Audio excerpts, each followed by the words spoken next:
where there now is a chance to spend half an hour in the company of the team who run the least visited country house in England.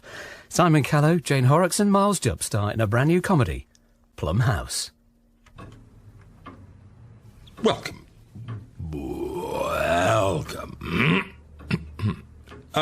Good afternoon. I am Peter Knight, the curator of Plum House, the ancestral home of undoubtedly Britain's greatest ever poet, George Pudding, 1779 to 1848. We really are the great tourist attraction of the Lake District, despite what Visit Cumbria have to say. Now, last year I spoke for 2.5 hours, and apparently there were one or two, well, numerous complaints. But I don't like to disappoint, so today I'll make sure to speak for even longer. So, where to begin? Do we have to listen to the whole speech, Peter? Only I've got gingerbread men in the oven. If they're burnt, I'll have to bin them. Well, knock a bit of money off. I suppose I could save the rest of my lecture for later on when all the WI ladies actually get here. Perhaps best. Sorry, am I interrupting? Julian, as second in command, you can't interrupt me enough. You can knock me up any time, night or day, and I wouldn't mind. I mean, don't do that, obviously, especially not when I'm sleeping, and ideally not even the early evening. Plum House by Ben Cottam and Paul McKenna. Episode 1, YYWI.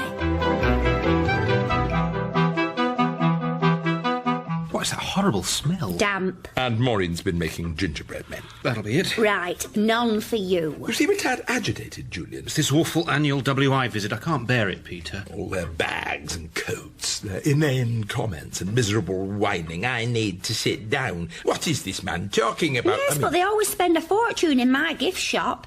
I'm not joking. We make more money today than the rest of the year combined. That's not hard, Maureen. Right. That comment's lost you the Battenberg as well. And it's a Delia Smith recipe. But, crucially, not baked by Delia Smith. Look, I know the WI are good for business, and we are, allegedly, a business. Well, regardless. Morning, everybody. Crikey, Alan. You look goose. I've barely slept. Oh, dear, poor chap. I was here until 7 this morning cleaning out the gutters. It was hard up the ladder with the torch in my mouth, so it did help a bit when the sun came up. You must be cream-crackered, Alan. Anyway, it's like my dad used to say, work hard, you're a long time dead. This is a lovely way to start the morning. Oh, thank you, Julian. No, I was referring to... Something Alan's dad used to say before he died. No, he's not dead, he just stopped saying it. He lives in Cockermouth now. Says a lot less than he used to. The ladies are going to be arriving soon. Is everybody ready? Yes. Stop panicking, Emily. Emma.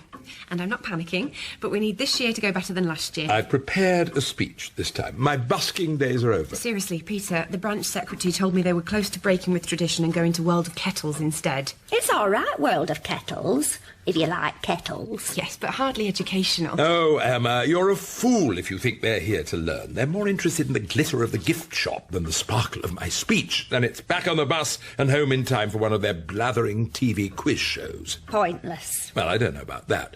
They probably like a bit of noise about the place whilst they're cooking their husband's dinner. That's just sexist, Peter. Not all women fit your dated stereotypes. Said the angry young feminist. Anyway, where's Tom? Now, I don't know where Tom is, but I'm sure he'll be below deck somewhere, stripped to the waist, gripping a shovel and flinging coals into the fiery boiler of the good ship Plum House. There's this little bead of sweat just starting to run slowly down his back. Morning, everyone. Sorry I'm late. I've been busy all morning working on this document. Looks longer than Peter's speech, that does. It's my vision for the museum. I've called it Putting People First. I think you'll find we already put people first here. Tom? I don't think he means you and Peter, Julian. Are we not people? I just think we need to focus on our visitors and their needs. So, who'd like to read it first? Maybe you could just give us the gist. OK. Well, I thought we could focus on the needs of the visitor from the moment they walk through the door to the minute they leave. You know, the British Museum has this initiative... Tom, the British Museum is set up to receive visitors. They like them. We do things a little differently here. Yes, but this is actually a museum. Sounds to me like you're putting Peter first. That does have rather a ring to it, you must admit. Well, let's use this WI visit as an example and have a quick group brainstorm as to how we can make it a more satisfying experience for our guests. Can I say something? Yes. I almost forgot you were here, Alan. Could I go and set some mouse traps? Only we've got a bit of a problem again. Well, it would be good if we were all here, actually, Alan. This is a team exercise. Now, come on, guys. We could put a big extension on my gift shop. Make the whole museum sort of one big gift shop. I don't think we can do that now. Well, this is the busiest day of the year for me. I could at least do with some help in there. Well, why doesn't Alan give you a hand? What's wrong, Alan? It's just I normally hide when the ladies arrive. I get a bit nervous with big groups of ladies. I always have. I went to a Beetle drive and... Well, I'm sure you'll be okay. And here's an idea, Peter. Maybe you can show the ladies round instead of Emma this year. It might be nice for them to actually meet and talk to the curator of the museum. Perhaps, Emma, you could give the speech even. And you Me? Not give the speech? Oh, goodness, no, that would never do. The old girls would be beside themselves. And Emma, of all people, you do have some radical thoughts at times, Tom. What's so radical about that, Peter? I am the education officer.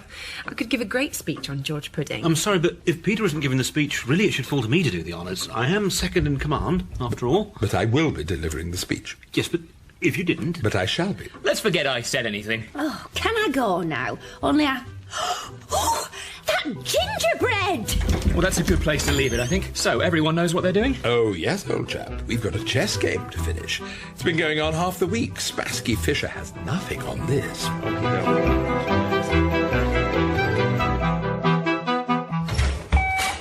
How's the stock take going? I've only really just got cracking.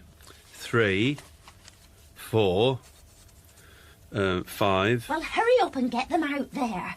We've got to shift all these bouncy balls before Brussels bans them. It's hard to write the numbers down with this big pencil. I've got a pencil in my shed I could fetch. There's nought wrong with a jumbo pencil.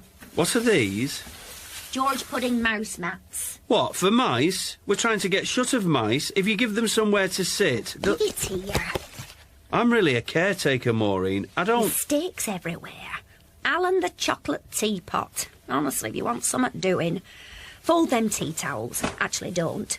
Last thing they need is your grubby paw prints on them. Come to the till. Right. How are we getting on, team? The new Plum House off to a good start? It would be if you'd let us get on with it. I'm training Alan, but to be blunt, if he was a racehorse, he'd have been shot.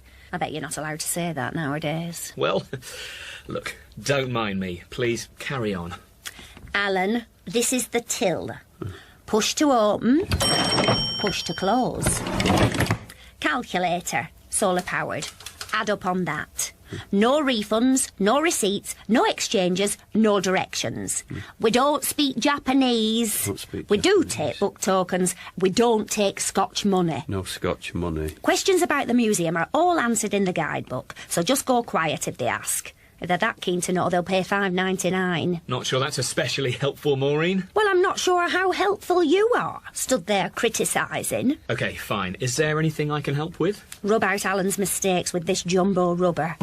Is there anything in this shop normal size? The jumbo fudge is actually quite small. I heard that. Actually, I'd best go check how Emma's preparations are going. Any excuse. Can I come with you? No, you can't. Best you stay here, Alan. Please, Tom. Oh, they look good, Emma. Oh, thanks. Just some little pamphlets I made about the museum for the Women's Institute. That's a great idea. And I like the pink paper. Yes, not my choice. According to Peter and Julian, women won't read anything unless it's written on pink paper. Do you want me to have a word with them? Oh, I can stand up for myself, thanks, though. Do you want a hand with the chairs? No, I can do it. Yeah. Come on, let me give you a hand. Oh, OK, that's... Yeah, they are quite heavy, aren't they? There must be a knack to it. Alan can normally carry 3 at once. Can he? 3? Well, I'm sure I could probably carry 2, maybe, so we'll just... Yeah, that's... Oh, OK. What's the rush? We can just move one at a time, can't we? Are you all right, Tom? You've gone a bit red in the face. And that's checkmate. Ah, you got me again, Peter. I thought you had me on the ropes for a second there with your shielded bishop, but you could always rely on an old queen to get you out of trouble. Goodness, is that the time? They'll be here any minute, Peter. Oh, dear, I never quite got round to practising my speech, did I? Pearls before swine, Peter. I think we better start hiding all the valuables. Good thinking, Julian. You simply can't trust these WI women with their big handbags. It'd be like the Visigoths sacking Rome. Go and get the keys to the cellar, old boy. Peter? Yes? Should I put Pudding's christening gown down there as well, Peter? Yes, better to be safe than sorry. If I know the WI, as I think I do, then they love anything with a bit of stitching on it. What's going on? Never you mind, Emma. Why are you putting everything in the cellar? Not everything. We're leaving the picture frames out. Just taking simple precautions. Against what? Against thieves. You can't seriously think that the WI ladies are going to steal things from a museum. And from this museum at that.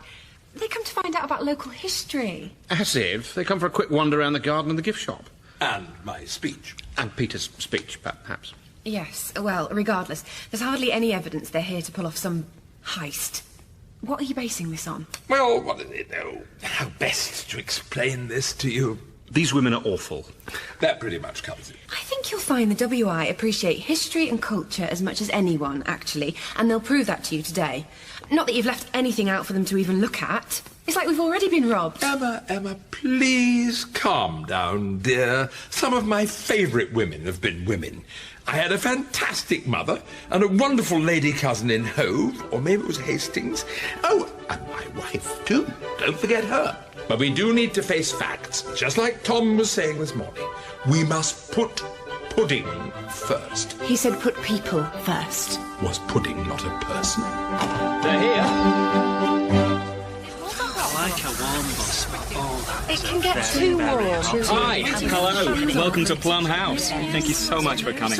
I'm Tom, and I'm in... Where's your toilet, love? I'm bursting. It's just inside. I best go too. It's these cattle grids. They're no good for your bladder. No. This is Emma. She's our education officer. She'll be showing you around today. Hello, ladies. Please help yourself to a pamphlet. Are they free? Yes, they'll tell you all about the history of Plum House. Oh, they're pink. I love out pink me. It's my favourite colour. As many of you are probably aware, George Pudding was one of the literary celebrities of his day, and over the course of your visit, I'll be giving you some insight into what we can... Is the gift shop open? Sorry? We just want to know where the gift shop is, love. Get a few bits, and maybe we'll have a little walk around the garden as well, if it turns out nice again. Come on, girls! The shop's ready for business. There's fresh gingerbread straight out of the oven. I got a good bookmark here last year. Maybe I can get one exactly the same. I still haven't got to the end of that jumbo pencil. Gift shop! Gift shop! Gift shop! Gift shop! I guess Peter was right. Don't say another word. OK, brace yourself, Alan. There's a storm coming. Maureen, I'm scared. Hold.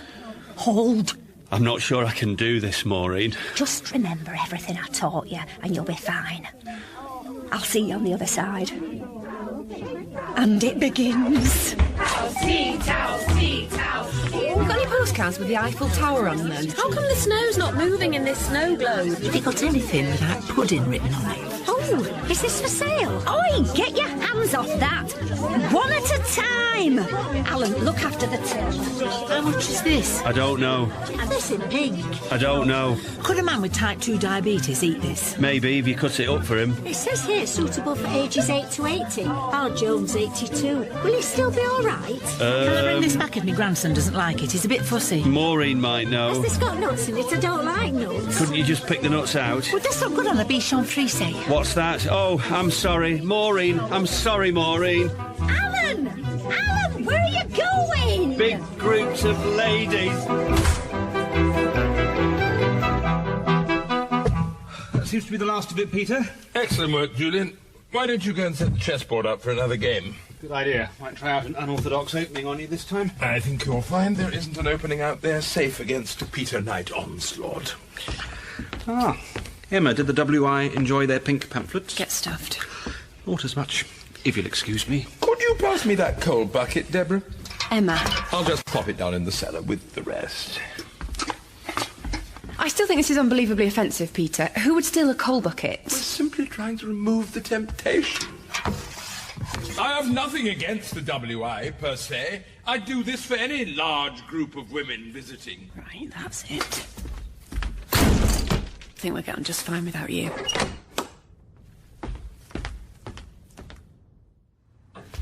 Julian, have you seen Peter around? I don't like to chase him too much. I'm still waiting for him to make the first move. I'm sorry? Our chess game. You're right, yeah. Oh, Emma, have you seen Peter anywhere? No, not for a while. Where is he? I wonder where he is. I definitely haven't seen him recently. Yes, only Maureen's already running low on stock. They've started stripping the shelves. Good God, it's like Jurassic Park or something. So we might need to bring Peter's speech forward, but he seems to have disappeared. Great, I'll do it. Oh, fantastic.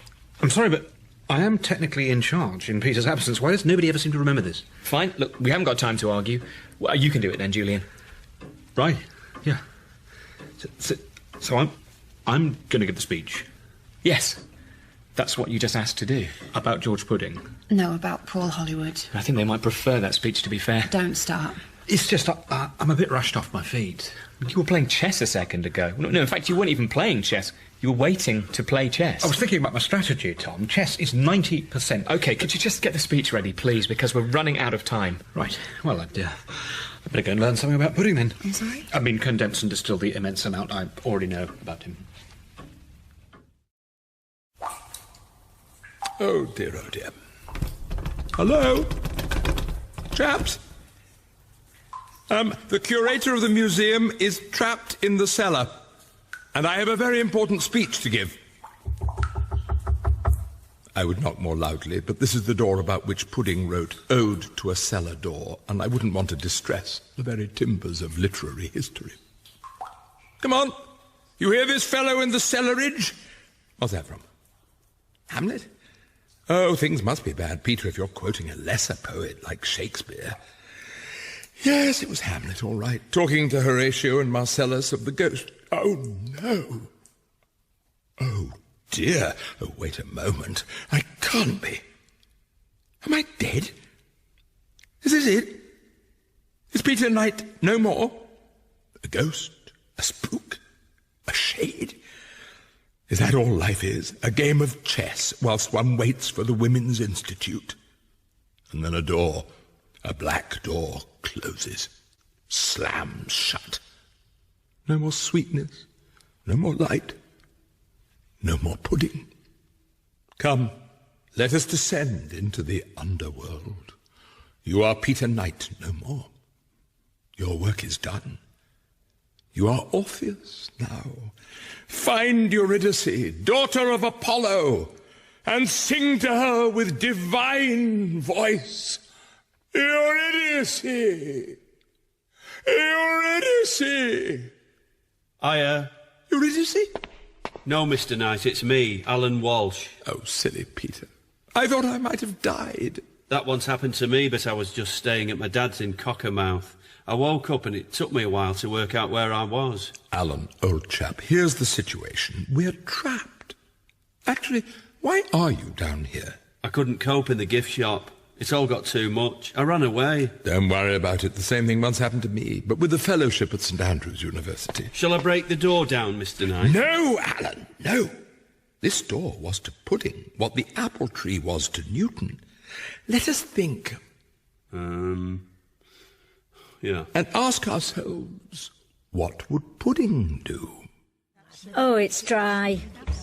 Oh, yes, it is. I like gingerbread dry, but not this dry. That's what he'd say on the bake-off. That Paul Hollywood. Oh, I love him.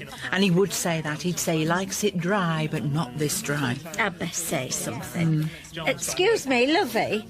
This gingerbread's dry. It's gingerbread. Yes, but it's too dry. It's supposed to be dry. We know, but Paul Hollywood would say that it won a rosette at Westmoreland Show. 3rd place, but still. The thing with you lot is you're never happy, are you? Always have to find fault.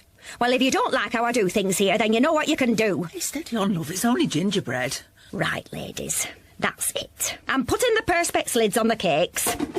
Well. And that's the tea urn switched off. So you'll just have to go and listen to her boring talk instead. Come on, ladies. Watch yourself with her, lad. She's got a right temper on her. Right, yep, will do. Everything all right here, Maureen? Yeah. I've had to throw everybody out. But they had it coming. Well, let's talk about that later. Have you seen Peter? Not a dicky bird. Have you seen Alan? He's done a runner. Oh, wait till I have words. Well, they must be around somewhere. I've been tapping everywhere, Mr. Knight. It's no use. No one can hear us down here. Think, Alan, think. If anyone else were to give a speech about Pudding? Well, I don't know what the consequences might be. You sure I can't just knock the door down? You know this house as well as me, Alan. Is there a secret passage, a false floor, a priest's hole? Well, there's... no. Go on. Well, the floorboards in the main hall are rotten near the fireplace. I haven't got round to replacing them yet. That's it! That's where the ladies will be soon. We'll break through the floor. We can't do that, Mr. Knight. Of course we can. No, we can't. There's a wall that stops us getting into that bit of the cellar. Then, Alan, let's get tunnelling. Really? I must confess, I have always seen myself as something of a Steve McQueen type figure. So, yes, as I say, once again, lovely to have the WI here. Although I do ask that whilst I talk, you keep your clothes on. I mean, you know the film, Calendar Girls, isn't it, where they strip off the WI? I can't believe this is happening. What, Yes, this is really very bad. Don't look at me like that. You're the ones that do it. Are you the Helen Mirren one, madam? Oh. No? OK. Well, if any of you do go nude on me, I do ask that you hide your bits behind, teapots and watering cans and that. Because, otherwise... So, Plum House. George Pudding. 1780 to 1850. 1779 to 1848. Yes, thanks, Emma. I was rounding up for those of you who prefer everything to be a decade. Now, Pudding wrote. No, he's not making it, is it? Boy, did he write. Lots of things. Some things you might have read. And he painted, too. Many of the paintings are in the cellar because we were rather worried about theft today. Please make sure Julian never speaks to the public again. Agreed. That's it, Alan. Keep tunnelling. I'm going as fast as I can, Mr. Knight. This fountain pen isn't really the best tool for the job. There's this little bead of sweat running down your back, Alan. You're a lot more muscular than I'd previously thought. What I call a real man's body. Yes. There's another brick. Gratefully received. I must say, I'm really taking to this. My great-grandfather owned a mine, so perhaps it's... George... It sounds like Julian speaking. Oh, dear, we're too late. Alan, tunnel like you've never tunnelled before. I have never tunnelled before. So, although he seems a somewhat conservative figure now, Pudding really was quite radical back then. Once, in an inn in Kendal, he seized a poker. You've already told us about that. Is he a bit simple, this lad? I don't know whether to step in, Emma. Yeah, well, he was a painter, too. Keep going, Alan. You're almost there. I'm trying, Mr. Knight. One big push. Although we don't know whether he had glaucoma, many of his paintings show sign of a man with severely debilitating visual impairment. What the... Peter? I do hope I'm in time for Pudding. Oh, I see no one now. Straighten your bow tie. Good afternoon. I am Peter Knight, curator, and welcome to Plum House. Could I have a small round of applause for my tunnelling apprentice, Alan? Oh, he's gone. Never mind. Anyway, I'm sure my number two, Julian, has taken you through the basics, so I'll cut straight to the chase. Today I'm going to be discussing George Pudding's relationship with his maternal grandmother, Ellen Compsty, and how it might inform the 1808 redrafting of his Gesamtkunstwerk, Granny's Spinning Jenny. You will recall this one. Well, it's been quite the day. It certainly has. The bus is pulling away. That's it, they've gone. Let's hope they go to World of Kettles next year. I'll pay their admission fee and drive them there myself. I thought you'd be looking forward to speaking to them again, Julian. Yeah, the colour seems to be coming back to your face now. Very funny. I wouldn't have had to talk at all if someone hadn't locked Peter in the cellar. Julian, what on earth are you suggesting?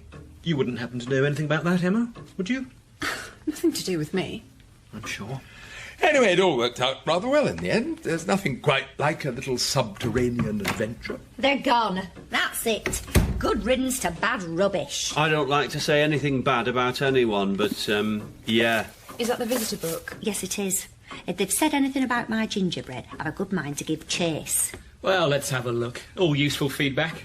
Do you want to do the honours, Peter? Righto. Yes, just the one comment from an Elsie Edge, branch secretary. The Mother Superior. Hitler in a twin set. Enjoyed the pamphlets this year. Writing a bit boring, but nice pink paper. Oh, for God's sake. Gift shop also good, but female manager rude and unhelpful. I'll give 'em rude. I'll lock 'em outside in the rain next time. However, we were served by a lovely young man, Alan, ? My name's Alan. Who was very friendly, if not very good at the job, but would make a better manager. Unbelievable. Still, well done, Alan. What do you think, Tom? A cabinet reshuffle, mix things up a bit? Alan to head up the department of gifts, the chancellor of the checkout? Well, it's a nice idea, Peter, but I think we'll keep things as they are for now. Thanks. Too right. Any more written there, Peter? Yes, and you're not going to like it. This afternoon, a very repetitive talk by a young man in a jumper. We were pleased when the man in the bow tie came up through the floor, especially because he only spoke for 90 minutes, which was shorter than last year's speech, even if it was still a bit boring. Now, don't be discouraged, Peter. Yes, they've stuck the knife into all of us. How can I be downhearted? I've had far worse reviews. And listen to this last bit. We will definitely come again next year. God bless the Women's Institute. Plum House was written by Ben Cottam and Paul McKenna. It starred Simon Callow, Jane Horrocks and Miles Jopp, with Tom Bell, Piers Quigley and Louise Ford, with guest appearances from Kate Anthony and Sandra Maitland. The producer was Paul Schlesinger, and it was a hat-trick production for the BBC. Shh! There it was again. You must have heard it that time. All I can hear is the rain. Well, I definitely heard it. You need your ears mucking out, you do, Alan. Pardon? Right, that's it. I'm buying you some cotton buds. There it is again. I heard it that time, I think. I hope it's not a ghost. There's no such thing as ghosts, Maureen. Is there? Oh, I hope it's not a ghost. I've already got a wasp's nest to sort out later, and they're bad enough. They're much worse than wasps or ghosts. I read in Take a Break about a woman who went out with a ghost. She tried to break it off, but he just kept appearing. Plum House by Ben Cottam and Paul McKenna. Episode 2, Perilously Poorly Peter.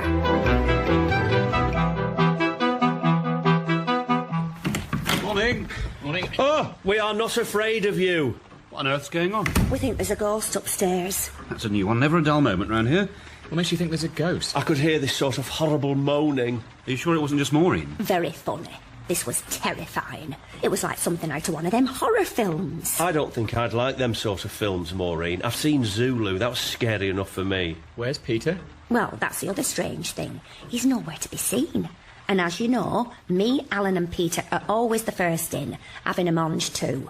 It's a ménage à trois, Maureen, and that is a horrible, horrible image. I know what a ménage à trois is, idiot. No, mange too from Alan's greenhouse. Yes, Peter really likes them. I try and bring in enough for everybody, but he eats them all before you get here. I could give you my last radishes if you want, but everyone knows. Well, they're no mange too, are they? Well, maybe the noise is Peter in his flat upstairs. Perhaps he's overslept. Couldn't be. No, not Mr. Knight. I hate to say it, Tom, but they're right. Peter's always first in. So where is he then? Morning, team. What's going on? It's raining, Peter's missing, and we've got a ghost upstairs. Sorry, have I just walked into an episode of Scooby-Doo? There it is again. I mean, that sounded like Peter to me. Oh, God, I think Peter's unwell.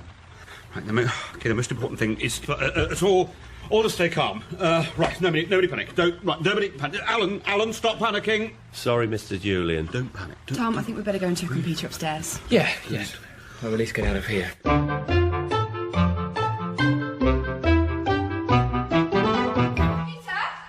Peter? Are you okay, Peter?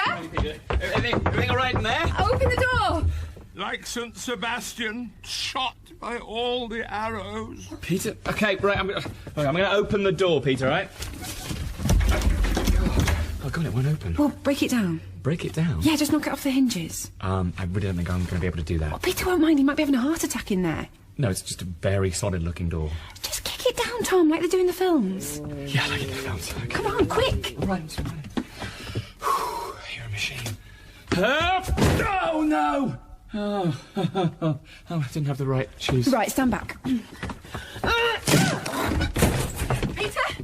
Oh, the agony of it all.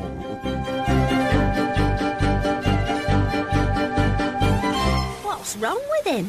He hasn't actually told us yet. I feel as though Xerxes has whipped me 300 times like the poor blameless sea. Yes, it's not very clear what the problem is. Everyone, just stay calm. Please, give Peter some space. Give him some space, Alan. I'm stood over here, Mr. Julian. Oh! Ooh, flipping heck. I had an uncle who died and it was exactly like this. A pen! Peter? A pen for my last words.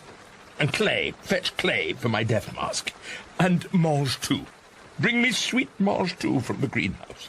You can't have them as last words. You're not Titchmarsh. There's no more mange too. Do you like radishes, Mr. Knight? They're a bit past the best, but... I think you better call an ambulance, Julian. I've never called an ambulance before. What should I say? Tell him Peter's dying. Now, we don't know that for sure, Maureen. This is it. I see the ferryman punt slowly towards me now. He'll want paying. Does somebody have 50 pence? Oh, Peter. It'll hurry him up either way. Took 'em 40 minutes to get here when Alan fell off the roof. It was nice of them to let me finish painting that skirting board before they took me to hospital, though. What exactly is the problem, Peter? Where does it hurt? The only way I can describe it is as the most excruciating pain man has ever borne. But it's mainly centred on my mouth, this side. Your mouth? Yes, I suspect it's toothache. Toothache? You were about to call the ambulance. We thought you'd had a heart attack. I'm glad you realise the severity of the situation. Ugh, I don't believe it. To be fair to Peter, his cheek does look pretty red. Yeah, but the other cheek looks red too. Some of my wife's rouge, just to, even out the effect of the affliction on the old fizzog. Yeah, I keep forgetting you're married. Is that your wife's dressing gown? No, it's mine. Hers is pink. Mine's more fuchsia. Oh, the ache, the anguish! Right, well, it's clear we need to get you to a dentist. Never! Hang me, shoot me, dash my brains out with a stone, throw me from the Tarpeian Rock. Anything but the dentist. Oh, all this about a bit of toothache. They broke your door down. I don't mind fixing it. I quite enjoy fixing doors. This is a bit dramatic, Peter. What's wrong with the dentist? Boarding school, Griffin House, second year. I return from summer vac, complain of a mild twinge in my cheek. Matron says it's toothache, needs to be seen by a dentist. 2 prefects take me there on the train, both of them gripping my arms, holding me down. Oh, God, Peter, what happened? The dentist gave me a filling. Right. And suddenly I was no longer perfect. The youth, the boy, became a man. I knew life would never be the same again. My lower jaw sullied by heavy metal, a lump and leaden reminder that my days in this life were limited. You won't go to the dentist because you once had a filling. I am petrified of the place. I could pull it out for you, Peter. I took one of my bad teeth out at Christmas. My sister swears by gargling Martini Rosso with equal parts salt and soot. Is this the sister in AA? I can't really answer that. It's meant to be anonymous. But yes, it's Margaret. Right, Peter, it's time for you to go to the dentist. Must I? Yes. Get over your fear once and for all. If you insist. I suppose it was all a very long time ago. You can be very persuasive, Tom. You're one of those chaps who could talk a man into doing anything. Emma, please could you go and ring the dentist? We need an emergency appointment ASAP. Righto. Who's going to take Peter? Well, isn't that Peter's car on the drive, the old Morris Minor? Knight Rider, the Petermobile, the old dreadnought herself. Yes, that's my jalopy. Well, he doesn't drive it, though. Never learnt, did you, Peter? I could never see the practical use. Well, why do you have a car if you can't drive it? Does the captain always steer the ship, Tom? No, not always, no. Does the pilot always fly the plane? I'm pretty sure they do, actually. One of us normally drives Peter if he needs to get anywhere. Right, well, Maureen, can you drive Peter to the dentist, please? And who'll run my gift shop? You're assuming you're going to have some customers today. Fine, Alan, then. Yeah, I don't mind. I've only been to town once. I wasn't much taken with it, but I'll give it a second chance. I think it might need to be, senior. person. It's not your scene, is it, Alan? Holding hands and mopping fevered brows. Fine, then that leaves Julian. Out of the question. It's Peter's first ever sick day. I'm deputy curator. I'll have to oversee the running of the museum in his absence. Are you sure you don't want me to look after things whilst you take Peter to town? Positive. I've been preparing for a sad day like this for many years. Might do me good to take the reins for a couple of hours. And, as you know, I've learned from Peter. The best there is. So will you be my Florence Nightingale, Thomas? Yeah, I guess I will, Peter. Although I've never driven anything older than a Peugeot 206. Don't you worry. I'm a dab hand with the gear stick.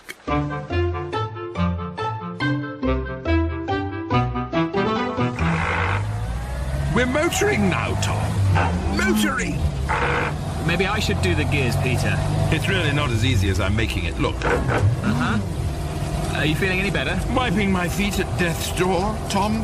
Of course, when Pudding was suffering from any malady, he would take opium macerated with vinegar and blended with sugar and spices. A classic laudanum. Do you think the chemist in town might have some? Maybe not the chemist. I mean, obviously, I am crippled with the pain, Tom, but I must say this is rather fun, old chap. I feel like Bonnie and Clyde, crossing the state line, gripping our Tommy guns. I think the pain might be driving you mad. I'm excited, Tom. I haven't been to town for ages. Hey, once the dentist has eased my pain, maybe we could do a spot of shopping.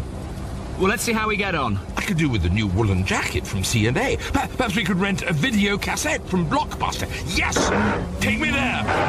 And I'll treat you to some pick and mix from Woolworths. When did you last go to town, Peter? This is what I mean, Tom. It's been ages.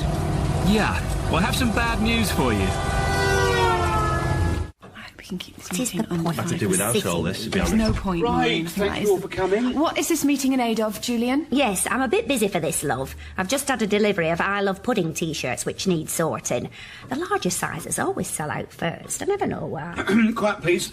I thought I'd better call this meeting just so we're all singing off the same hymn sheet. Obviously, after my recent promotion, I'll be looking at doing things a bit differently around here, really stamp my name on the place. Promotion? Peter's only going to be gone for a few hours. Look, you heard what Tom said. I'm in charge until his return. Yes, but that doesn't mean you can Please start... don't interrupt the new curator, Maureen. Go on, then. What are your big ideas? Well, the first thing on the agenda is to re-implement Chez Julian. You what? Not that stupid coffee shop of yours. It was not a stupid coffee shop, Maureen. It was a high-end continental literary salon that happened to do great coffee, a sort of 9 to 5 Newsnight review, a hangout for Cumbrian Jean-Paul Sartres. But even Peter didn't like it. He hated the jazz and the croissant crumbs. He made you put the chairs away. I don't think he gave it the opportunity it deserved. Now, Alan, do you think you could install some mood lighting, get some atmosphere going? Yes, Mr. Julian. Atmospheric mood lighting. I think there's a couple of bicycle lights in the shed. Great! Let's get Chez Julian up and running again. But Peter isn't here. I'm in charge now, so let's all pull together and do exactly what I say. I know you don't like change, Maureen, but think of this as being a bit like having a tooth out. It might hurt at first. I believe this, Julian. Look, in the words of Barack Obama, yes, we can. Wasn't it Bob the Builder that said that? Oh, I used to love that show.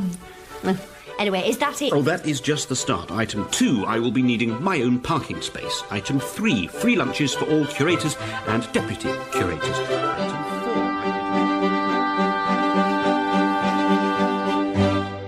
I really wish you'd got dressed, Peter. People are staring. That dressing gown's very pink. It's fuchsia, Tom. Fuchsia. When I meet death himself, I want to be gaily dressed. You're not going to die, Peter. Peter Knight, please. I say, yes. You're like a young Omar Sharif. If you don't mind my inquiring, which exotic part of the world do you hail from? Peter? Windermere. Follow me upstairs, please, gents. Hello. And is this your son? Cheeky. Tom's my companion for the day. Colleagues, we work together. Take a seat, Mr. Knight.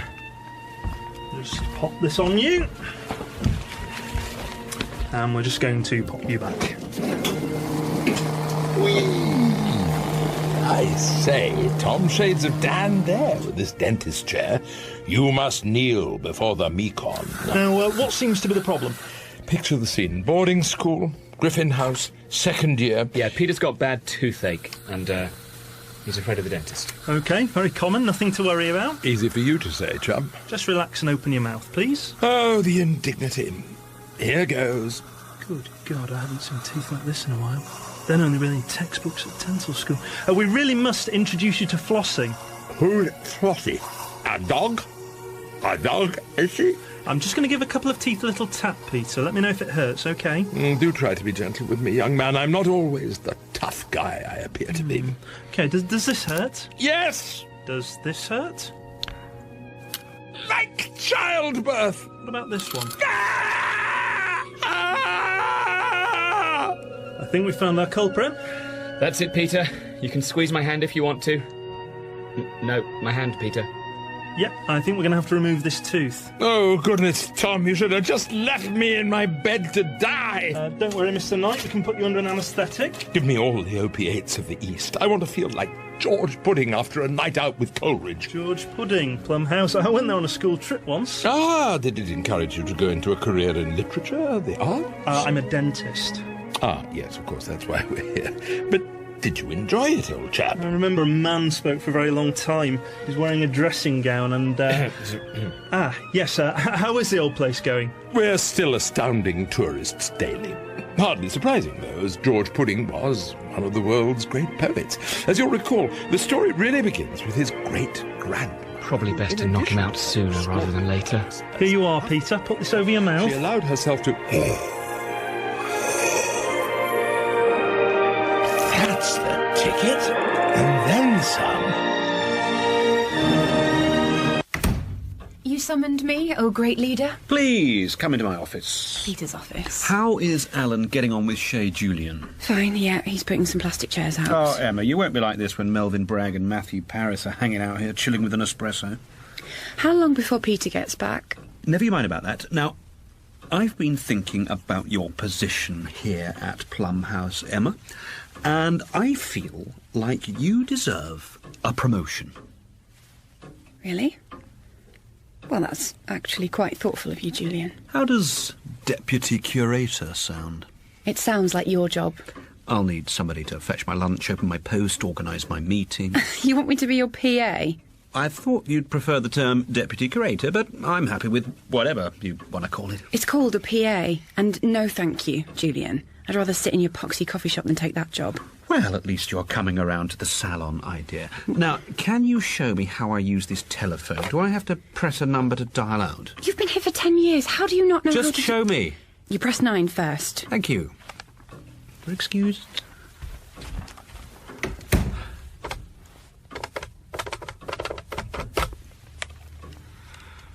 Professor Tristan Gerrard, please. TG, how's Trinity? It's Julian Baxter. From university. Yeah, at the same time as you. Listen, you know that I work at the George Pudding Museum?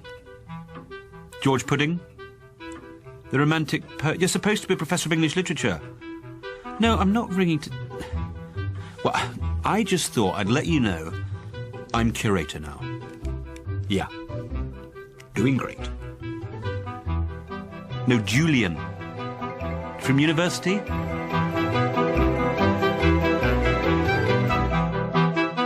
Please do apologise again to the hygienist on Peter's behalf. I'm ever so sorry. I've never heard him use language like that before. Yeah, I'm sure she'll be all right. Sometimes you feel better after a good cry. I'm just surprised Peter could still notice any pain. I mean, I gave him enough anaesthetic to knock out half of Cumbria. Who the hell is this chap? And why is he in his pyjamas? This is the dentist, Peter. He's not in his pyjamas, is he? He's wearing his scrubs. You, on the other hand, are wearing a pink dressing gown. Looks more like fuchsia to me. Actually, thinking about it, should we quickly get Peter registered while we're here, for the future? I'm afraid we're not actually taking on any new patients at the minute. Oh, but the sign in the window... Yeah, that needs to come down. Right, when's somebody going to take this tooth out? He's taken the tooth out, Peter. Come on, let's get you back in the car. Yep. Bye, chaps. Get home safe. Where are we going now, Thomas? I thought we could skive the rest of the day off school. I know a shop that'll sell us some woodbines and a sherbet fountain. I'm afraid we're going to have to get you back to Plum House as soon as we can, Peter. Before you cause any more trouble. You big swat. Crikey, Alan. It looks Bobby Dazzler. Travelling in here. Do you think so, Maureen? You're the new Lawrence Llewellyn Bowen. Actually, I'm not sure anybody's ready for that. You're the new Handy Andy. But you know what? I think you could go even further than you have in here. Really freshen the place up. Well, I've got some urinal cakes. No, I didn't mean like that. I meant get even more creative. We must have all this stuff lying around the place you could put up on the walls. That's the fashion now with cafes. More is more. Right, yes. Well, I guess I could put up a nice shelf somewhere. I used to fancy a cafe when I was young, but a proper one. Maureen's Pantry, I'd call it. Cakes and cream teas, that sort of thing.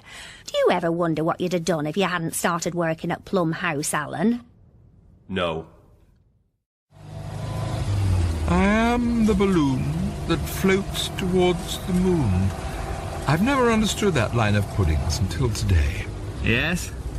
Well, just tell me if we need to stop. They did give you some very strong drugs in there. I had a dream while I was under the influence, Tom. Do you know what it was about? No, I don't, surprisingly. I was a fantastic fuchsia stallion, and I ran through vermilion fields as fast as my hooves could carry me. There were no fences or hedges, no need for them, Thomas. My wife lay lifeless over my back like a pair of panniers. Well, I can't see any subtext in that, Peter. None whatsoever. And then Pudding appeared, floating upon a carmine cloud. He told me I have to turn this museum around. He wants me to make it the best visitor attraction in the whole of the Lake District. That's good to hear, Peter. I'm right behind you. I've been stuck in my old fuddy-duddy ways for far too long. We need a revolution, Thomas. We need to carefully scrutinise where we've been going wrong and implement new ideas to remedy our own antediluvian failings. Yes, Peter. That is exactly what I've always wanted to hear you say. I know what I must do now. From now on, you're looking at a new Peter Knight. Peter Knight reborn. Oh, that's the spirit. Now, could you pull over? I'm about to be sick. Right, fine. No. What's all this, Alan? It's your cafe, Mr. Julian. Ta-da. This isn't what I wanted at all. Tinsel, fairy lines. It looks like Santa's grotto in here. Well, I wasn't really sure what you wanted. You just said atmosphere, and Maureen said I should freshen the place up a bit, so I could really only find all the old Christmas stuff. I wanted Les Deux Magots, not Blackpool illuminations. Honestly, you turn your back for half an hour just so that you can call your parents, godparents, former housemaster, ex-girlfriend, college provost and tell them the good news. Suddenly you return to this bad taste abomination. It's very hard for me to do what you want if you don't tell me what you want. I want the kind of place Will Self might come and not criticise. Ah, I don't know what that means. Forget it, Alan. It probably isn't possible. But this certainly is not what I am looking for. Have you at least added my name to the board of past and present curators of the museum? No, I haven't. And why not? I only put Peter on after he'd been here 15 years.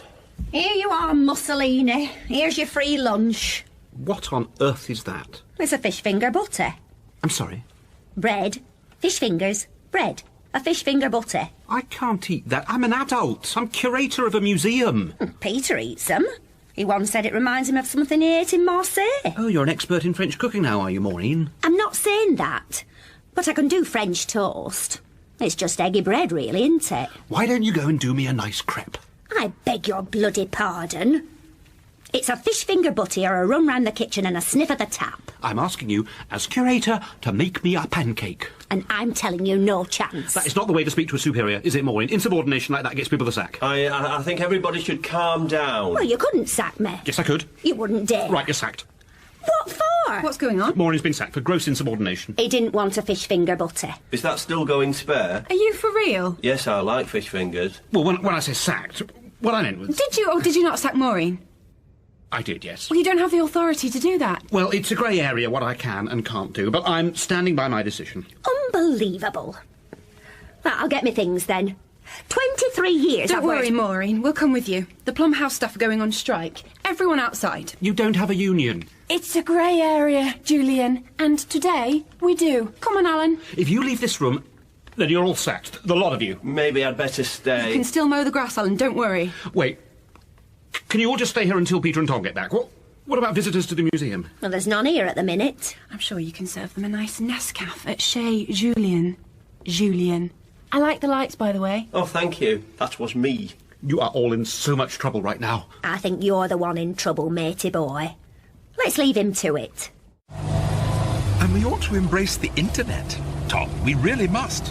I can't believe I'm hearing you say this, Peter. I mean, there was a point a few years ago when I wondered whether it might get switched off, but people still seem to be wading the web. Surfing. No, I mean, really, it's like what that song on the radio was saying earlier. The sun's going to shine on everything we do.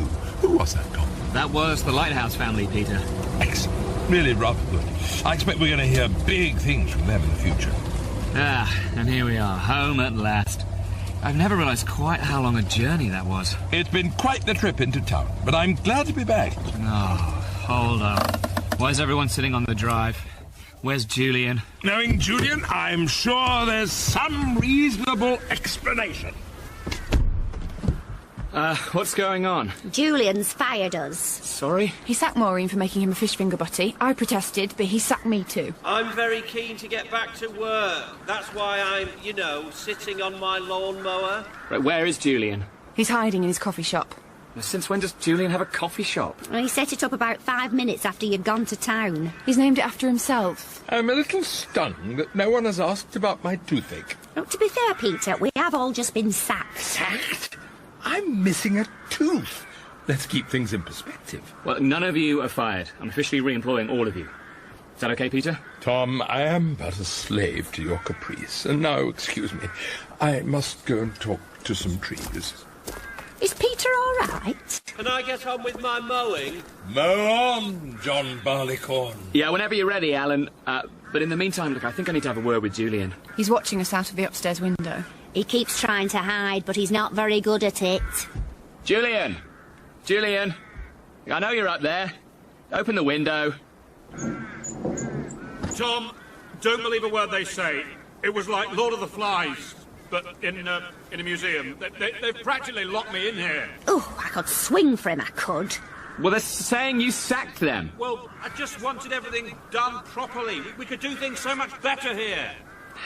I agree, Julian, I do, and there are things we could all do better, all of us. Even Peter's coming around to that way of thinking. But, you might have gone a bit too far. Oh, God, Tom, I'm sorry. I just got carried away with it all. Please don't sack me. Please. I'm sorry. Pathetic! Beyond pathetic! Of course I'm not going to sack you, Julian. But you do need to come down and apologise to everyone. Tom, is Mr. Knight all right? Only he's trying to climb that tree. I can see pudding in a tree. Fine. Sitting on the ground. I'm coming out. Waving at me. But I don't want any trouble. We'll need some help putting Peter to bed. I like that grotto that you built, Thank you. I must say, I'm on the road to feeling myself again after my illness. Thank you to Alan for kindly fetching me some mange-tout. Mange-tout. Yeah, they're really all my sore mouth can cope with this morning, and the lovely lupins Maureen brought me were much appreciated. Creeps. You're lucky to still be here after that stunt yesterday. OK, please, guys, if we can just keep it calm. Yes, Tom tells me the Prince Regent had a difficult time of it yesterday. The throne is comfortable, Julian, but they don't call it the hot seat for no good reason. I'm sorry, I got a little carried away, but I do hope you'll let me carry on as before in my role of Deputy Curator. I thought you promoted me to that role yesterday. Don't push it. Well, hopefully everything should be a little clearer round here from now on. Shouldn't it, Peter? Yes, Alan. If you could give the windows a wipe when you get a minute. It's these midges. They do make a mess of the glass. I've not good to say about midges. No, Peter, I'm talking about the vision you had yesterday. Vision? On the way back to Plum House, for what you thought the museum could be. Remember that we could be the premier visitor attraction in the lakes? My dear boy, I haven't a clue what you're on about. Who would want to be the premier visitor attraction in the lakes? You'd probably have to build a roller coaster or a water slide or something ghastly like that. Sounds terrible. Still better than Shea Julian. Come on, Peter, no, you've got to remember, you said you wanted to see change here. I think we've all had enough of the C word for a while, thank you. Change? Actually, hold on, it is ringing a vague bell. I knew you'd remember. No, it's gone again. Although there is one little improvement I'd like to see round here. Yes? We need more bonbons. I've just lost a tooth. There's no better pick-me-up than a little confectionery. Who'd be a dear and drive me into town? Old Peter needs some sweeties. Oh, well, I send Julian. Well, I'm not leaving any of you clowns in charge of my gift shop. Don't worry, everyone. I'm sure Tom wouldn't mind taking me. I can do the gears.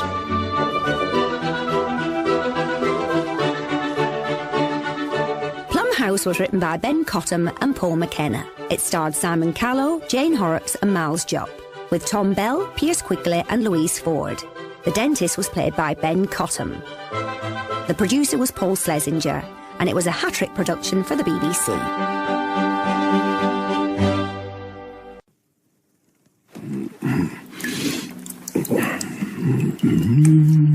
Nearly.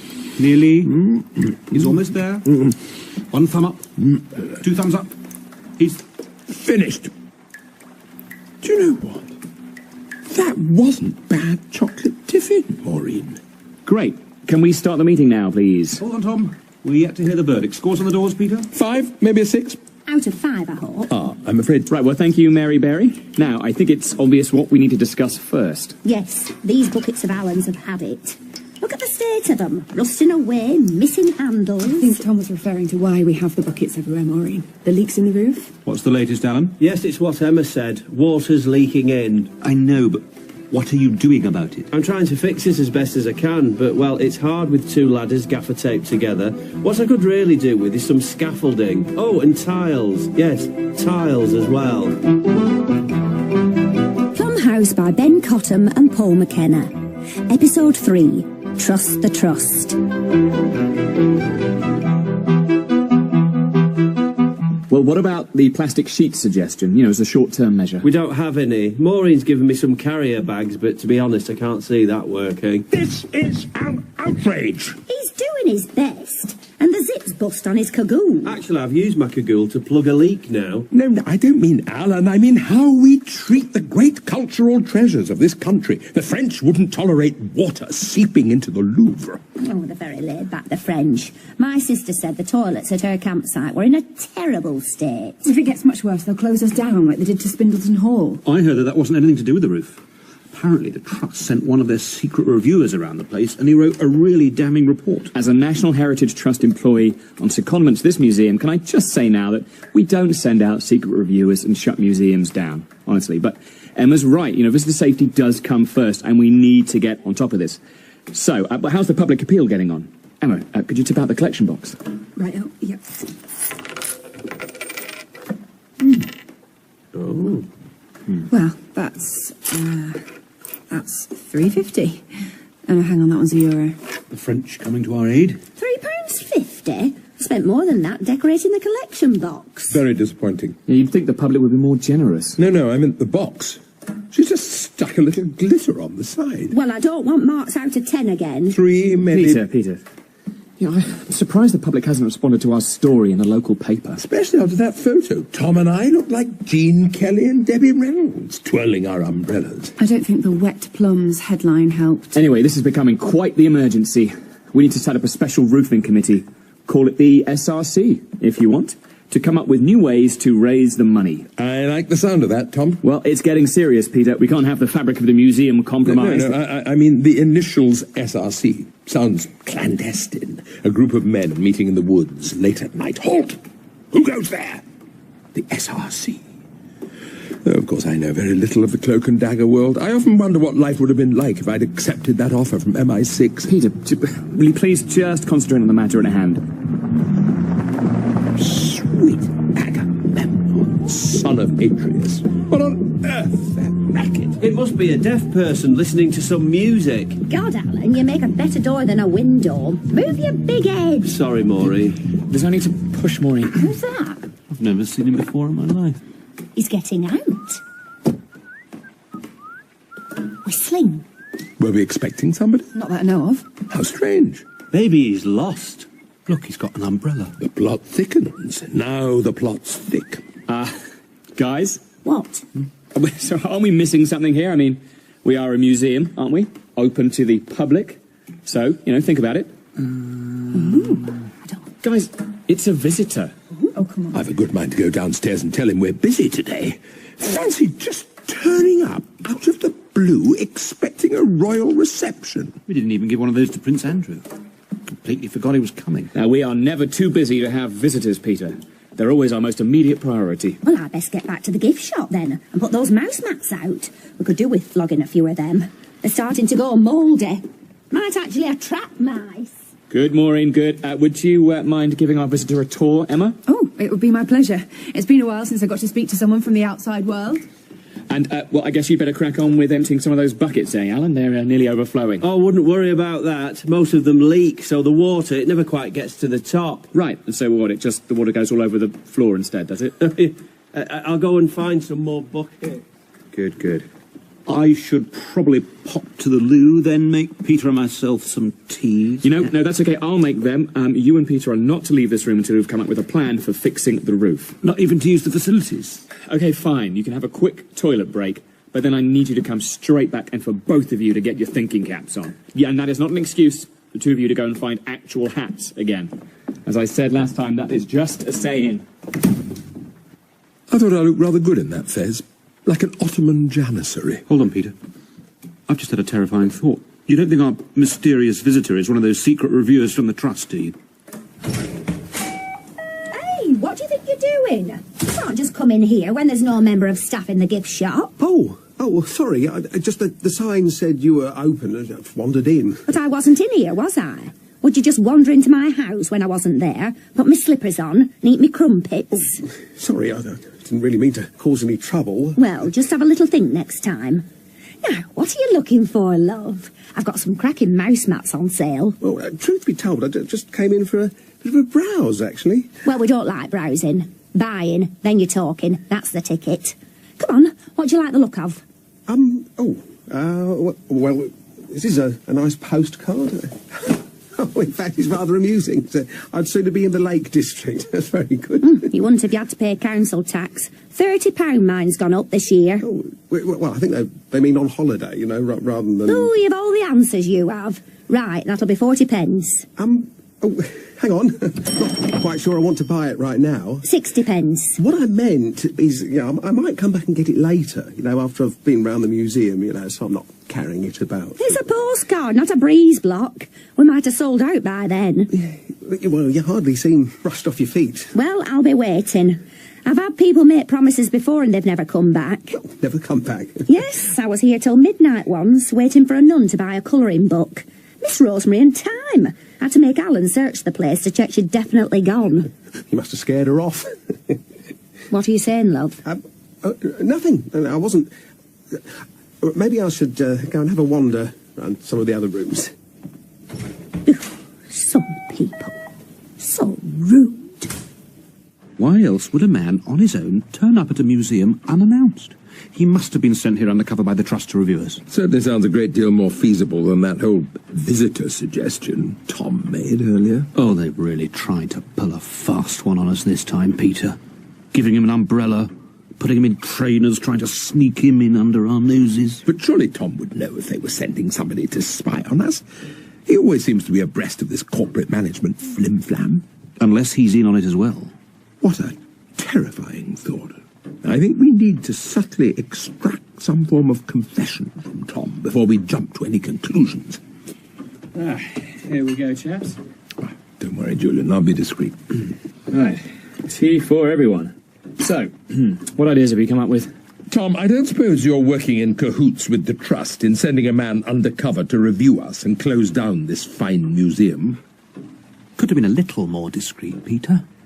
Right, why do I get the impression you haven't been discussing the roof?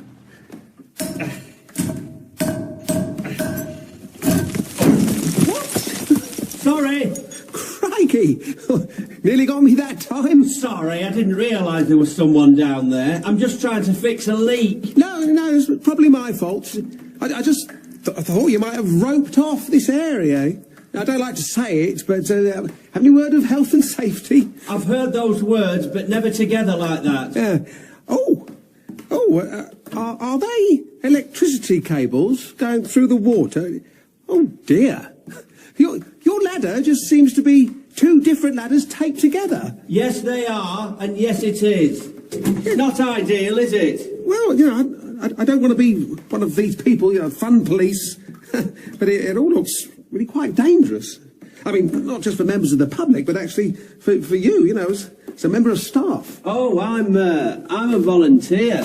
Well, Yeah, and that wasn't quite what I was At getting least I was at the start, and then they had to pay me when all this minimum wage stuff came out. Oh, well, that's good. What's it up to now? I think Peter said it was £2.50 a day. £2 if it's raining. So I was usually getting £2. Still, good money. But then, after a while, Peter said they needed it all back. So now I'm just paying off my debts. So, hang on, so they're making you work for free in dangerous conditions? Oh, goodness. I'd have a word if I were you. But they do give me somewhere to stay. Oh, OK, well, at least that's something. It's a spot on the drive to park my car. By the time I've finished here, there's no point driving home, so I just catch 40 mins on the back seat. 40 winks? No, 40 minutes. Hello, I'm Emma. Oh, hello. I'm Martin. Can I interest you in a tour of Plum House at all? Oh, to be honest, we're a bit quiet at the minute, so it'll just be me and you, if that's all right. Well, yes, terrific. Yes, I love a bit of one-on-one. Huh? Sorry, that came out wrong. Yes. Tell you what, it's actually looking a bit clearer now. Why don't we start with the garden? Maybe first one of us should hold the bottom of the ladder for this gentleman while he fixes that leak. Oh, Alan's all right. He's tough as old nails.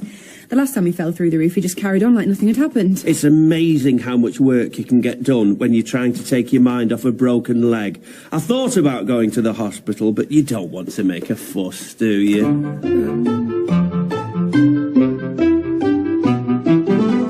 There was a time, Tom, not all that long ago, where once a year I would take a train down to London and meet Sir Nigel at the Carlton Club. "Are you still open, Peter?" he would ask. "Yes," I would say. And that was it. That was our annual review. For the last time, Peter, the man downstairs is not an undercover reviewer. The writing was on the wall when Sir Nigel's successor asked me to meet him at the RAC Club instead. The RAC. They'll be wanting us to meet online next, over the internet. Heaven forbid. I heard the new head of digital at the Trust was on over £1 million a year. No, she's not. I promise you, the man downstairs is a visitor and not a reviewer, so please, can we just move on? Fine. Right you are. I now declare the inaugural SRC meeting open. Great. Well, we're obviously here because we need funding for the... Sorry, Peter, should I take the minutes? I don't think that's going to be necessary. Good idea, Julian. Best to keep on top of these things. The entire British Empire was built on paperwork. Right, just need a pen and some paper. We can remember everything. It's not going to... I don't know. Would it be line paper, really? Yeah, I think we might be taking this committee idea a little bit too seriously. I thought it could just be handy to try and come up with a way to raise money for the roof fund, you know? Well, about that, while you were at Kettle, Tom, and Julian lavatory, I put in a few calls to some old friends of mine, and we've now got £700 in the pot. Really? That's fantastic. Excellent work, Peter. Oh, you're both too kind. You'll make me blush like a milkmaid, you will. Oh, sir, you made me drop all this milk on the cobbles. The farmer will shout at me. Yeah, who donated the money, Peter? We really must send them a thank you letter. Nobody. In the end, nobody actually picked up. Is it 9 one has to press for outside telephony? Right, so where did the money come from? I've moved it over from our electricity budget. I thought I'd just stick it in the pot to get us started, old chap. Yeah, I don't think that really solves the problem, does it? That's just robbing Peter to pay Paul. Or robbing Peter to pay Peter, in this case. To be honest, I'm also a little surprised there was that much money in the electricity budget to start with. Oh, we're always careful with our money, Tom. That's why we only bank with the best. Bearings. And the other one, the new kids in town. Northern Rock. And that little building there is the ice house, which is where Pudding kept his ice all year round. Very cool. Yeah. Still in use, actually, unless Alan's finally got round to fixing our fridge. Right. Oh, look. There's two thrushes over there. I bet one's saying to the other one, "Look, 2 humans over there." Yes. I wonder if they have terms for us, you know, like we have for them, you know, flock and gaggle and swarm and all that. So, look, mate, a trouble of humans. Perhaps. Although they are just birds. Yes. Yeah. Very nice gardens, these. I've never quite seen planting like it before. Gardens must have meant a great deal to him, as he still spent extravagantly on plants, even after he'd lost a large part of his fortune. Oh dear, how did that happen then? A disastrous attempt to bring the banana back to Cumbria. They were viewed with much suspicion by the locals, A last-ditch marketing attempt as Yellow Crescent Potatoes failed to win them over. Yellow Crescent Potato? It's not very catchy, is it? Tip off the tongue. No. Oh, it's very sad. I tell you what, though, it's lovely and quiet out here. It is. Gives you plenty of time to think about your life. Yes. Which isn't necessarily a good thing when you work at Plum House. Well, I do love the peace of the lakes, the tranquility. Though, in a weird way, I always get this feeling like I'm sort of being watched. I wonder why that is. Come on, Peter, it's my turn on the binoculars. The suspect is walking back towards the house. Great. Can we put them down now? You heard him, Peter. It's Julian's turn. No, that isn't what I meant at all. Well, I'll tell you what, you get some duck eggs coming in here. But that fella this morning, he's the worst. Swanning round, broke into the shop, didn't buy out, starts telling me I scared a nun from buying a colouring book, criticising my customer service. Did he now? Almost like a reviewer would, perhaps. Oh, Julian seems to have this ridiculous notion that our visitor is an undercover reviewer from the Trust. Of course he is. What? Peter, I've just had a bit of a shock. You're telling me? I've just found out that poxy bloke's a reviewer from the Trust. No, he's not. He's not a reviewer, Maureen. I meant an electric shock. I can't stop my teeth chattering now. It's the whole water and electricity thing. It turns out to be true. Well, what have I told you about being more careful, Alan? We don't want you kicking the bucket. Oh, no, there'd be water everywhere then. No, you know what? He did say something about the health and safety here not being up to scratch, I think. I couldn't hear him very well, though. I was at the top of Old Wobbly. That's what I call me two ladders taped together, because they wobble.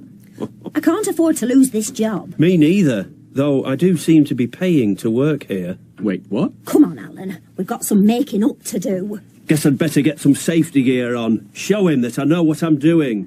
Professional.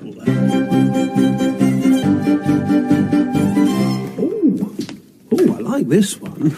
Yes, this is considered one of George Pudding's best paintings. You can actually sort of tell what it's supposed to be. Yeah, it's a cow? Well, it's a horse. Horse? But, yeah, close enough. I only know for sure because it's called My Best Painting of a Horse. Oh, wow, look at these old skates. Were they George Pudding's? Yes, he had these specially made to take into account the radically different length of each of his legs. Ingenious. So he'd go skating on the lakes in winter? He actually used to wear them to ruin the ballroom floors of people he didn't like, of whom there were many. Oh, I see. He was a very difficult man. Yes. Here he is, our #1 visitor. I'm sorry? I made you a bit of lovely chocolate tiffin, fresh out of the oven. Oh, really? Well, that's very kind of you. Wait, how much is it? All on the house, free of charge. Are you feeling all right, Maureen? Maybe you need to lie down? And nothing wrong with me, love. Just keeping my usual high standards round here. Making sure every visitor leaves 110% satisfied. Well, in that case, I don't mind if I do. There we go. That's the spirit. Yeah. Well, that's definitely homemade.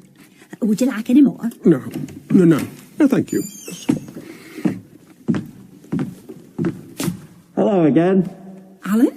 Is that you under there? I'd forgotten to put all of my safety gear on earlier, but now I've remembered it. Are you wearing a pair of Peter's reading glasses? Safety goggles. This old duster of yours, Maureen, is actually a mask to stop me breathing in, well, dust. I'm going to have to whiz that later. It'll be full of your germs. Now, I better go move all the wires away from the water and modern things like that. I'm sorry about the dangerous conditions before. Oh, well, you know what they say. Better be safe than sorry. He cracks me up, this one. Tears in my eyes. Yeah, I'm going to continue giving Martin the tour. Right you are. I'm going to go and wrap up that postcard for you. Put it in one of those nice gift bags with all the ribbons. Oh, well, yeah, it's just a postcard. I don't think I'll need to have it just wrapped in case. The customer's always right. I cannot believe this is the point that we've got to. I don't suppose you want to do P a big favour, do you, Tom? Who's P? Me, Peter. You know, like M. It's a code name. It was either that or Big Daddy Bear #1. No, let's just stick with the former. I think Tom might be a little too obvious, and we still don't know if he's a mole anyway. Maybe we could use Emma instead. Oh, no. She reeks of the honey trap. She might attract bees. Too many bees and people get stung. Well, this reviewer hasn't met you yet, has he, Peter? Of course. Tinker, tailor, soldier, curator. I'm a master of disguise, and my wife has this blouse no red-blooded man could resist. If I were to pop it on... No, I am deeply uncomfortable with where this is heading. Yes, I didn't quite mean using you as a honey trap, Peter. I remember the last time you dressed up as a woman, your infamous turn as Jasmine in our most recent pantomime. Brown Owl says she's not bringing the brownies back ever again after your belly dance. Some of the girls didn't sleep all Christmas. If one's going to do Aladdin, one really has to give it an authentic Middle Eastern flavour. I'll admit, though, that the Arabic dialogue was a step too far for the 7-year-olds. Whoever we send needs to be a chameleon, somebody who can effortlessly morph into your average Joe off the street and win our reviewers' trust. In fact, I think this is an assignment for one man and one man only. The name's Baxter. Julian Baxter. Are we ever going to get back to the roof?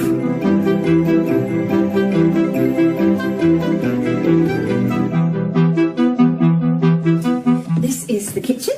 Obviously, the pots and pans probably gave that away. Yes. So what sorts of meals would they have cooked in here? Oh, a lot of the usual foods of the day, but nearly always featuring his favourite fruit.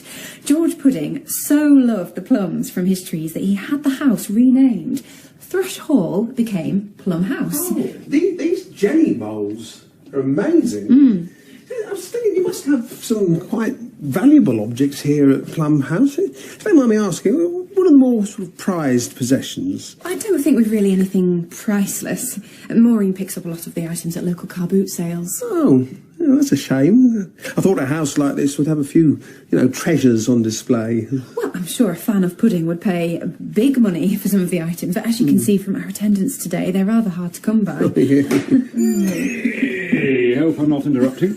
What on earth are you wearing, Julian? Are those tracksuit bottoms from the Lost Property box? Sorry, I think you've got me mixed up with someone else, love. I'm Mike, just a completely average bloke, having a nosy at your museum. Oh, hello, Mike. I'm Martin. Hello, mate. Anyway, don't mind me. Love a pint, love a fag, big football fan.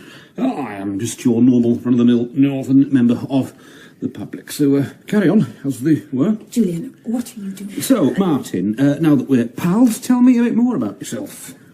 Me? Oh, well, I quite like walking and history and... Aye, great, champion. So, what do you do for a living?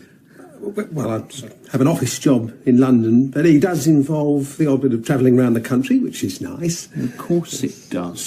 Familiar with the National Heritage Trust at all? Well, yes, I've heard of them, obviously, but I wouldn't say that... How are you finding the museum, Martin, out of 10? Got lots of comments? Sorry, you lost me, actually. What are you talking about, Julian? I've told you, my name's Mike, but you can call me Mick. That's it, I've had enough of this. Stay here, Martin. I just quickly need to get to the bottom of this. Righto. I should probably be getting back as well, actually. Just for the record, I've actually heard that most of the visitors here say it's the best museum they've ever been to. Oh, really? Reet grand. All down to the deputy curator, apparently. Some Julian lad who definitely deserves his own nice paragraph. Yes. Oh, I'll bear that in mind. And thinking about it, if the trust did shut the museum down, that Julian would be very deserving of a job down head office in that London. Sorry. See you around. Cocker. A strange bunch. Here you are, love. That postcard you wanted. I won't even charge you extra for all the gift wrapping. Oh, right. Yes. That's quite a big bag for a postcard, isn't it? Oh, what's this on the side? Yeah. I've written your name in glitter. And some left over from decorating our collection box. Oh, personalised. That's very thoughtful. Although I hate to say it, but my name's actually Martin. Yes, that's what it says. Oh, it looks more like Mortin with an O.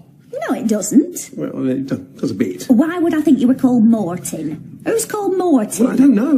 My name's Martin. I know it is. That's why I've written it on the side. It just looks a bit more like an O. Give it in.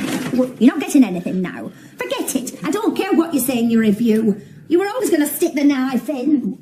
What review? What is going on? Oh, you don't want to know. It seems to be fancy dress and act like an idiot day, but I must have missed the memo. Mission accomplished. Ah, our top undercover agent returns, and it sounds like success sings her sweet song. Let's just say he didn't suspect I'm deputy curator of this museum. Julian, I've never suspected you're deputy curator of this museum. All our fears were founded. He is definitely a reviewer from the Trust.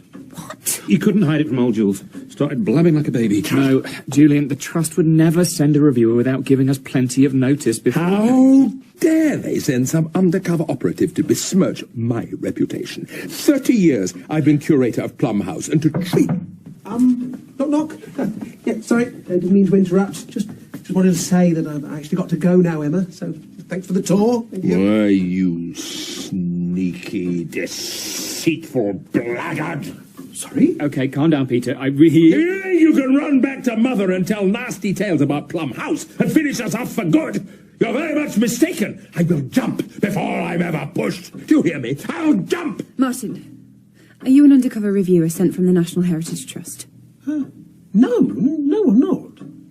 You sure? Well, I only popped in because I just happened to be driving past. Well, I think you owe this man an apology. Well, both of you. He might be lying. Perhaps the Trust have told him to pretend. Julian! Sorry, Martin. And I can only apologise as well. I fear old Peter's made a bit of a fool of himself, like when I heckled Yehudi Menuhin over a misunderstanding of what key Elgar's violin concerto was in. I can finish off that tour, Martin. I think I just want to get going, actually. Yeah, I don't blame you. Right, well, bye then. Probably won't come back in a hurry.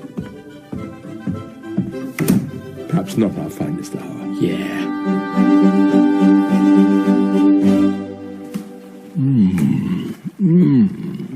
Hold on. He's getting there. He seems to be smiling. I think we might have a record breaker. Yes, I think that's your best chocolate tiffin to date, Maureen. I knew it was a good un. We're talking high sixes, low sevens for this one. Is that it? Are we even going to discuss yesterday, guys? I mean, that was our first visitor in weeks, and we managed to drive him away. You're right, Tom. I think we'd best give ourselves a little pat on the bottom. It wasn't our finest hour. Well, you know how disappointed I am about the whole affair. But at least we can now get back to the most important issue, fixing the roof. Now, where's Alan? Oh, the last time I saw him, he was on the roof trying to plug a hole with some of Maureen's tiffin from yesterday. Oh, there's still plenty left. If I'd known about its other uses, I might have marked it up a little. See, with the £700 from the electricity budget, we should be able to fix the roof once and for all. Dark times lie ahead. Yes, yeah, we're going to have to use candlelight for a little while, but hey, at least we'll be dry. At least we'll have a roof over our heads. I don't believe it! What is it, Alan? You haven't fallen through the roof again, have you? Spit it out, man. The collection box with the roof money, it's gone! What? Oh, the whole 700 quid? Who could have done... Martin. Hello, sorry to bother you. And not a good time. Yeah, we've just had some terrible news. Oh dear. Well, I've come from the Trust to do a little spot check review. From the Trust? No, they would have to give I warning. suppose anybody could give me a little tour, could they? Would you like a bit of free chocolate tiffin, love? Plum House was written by Ben Cottam and Paul McKenna. It starred Simon Callow, Jane Horrocks and Miles Jupp, with Tom Bell, Piers Quigley and Louise Ford, with special guest appearance by Kevin Eldon as Martin. The producer was Paul Schlesinger, and it was a hat-trick production for the BBC. OK, Maureen, how's the buffet looking? Smashing. Ready to go. Chairs out, Alan? Every chair I could find. Had to use a couple of plastic ones from the garden, but what I've done is paint them brown, so they look sort of like the wooden ones now. Emma, how's this plum punch coming along? Yeah, it's strong. Julian, what have you been doing? I've been trying to decide on the most appropriate footwear for today. Brogues or Oxfords. Anyone have an opinion?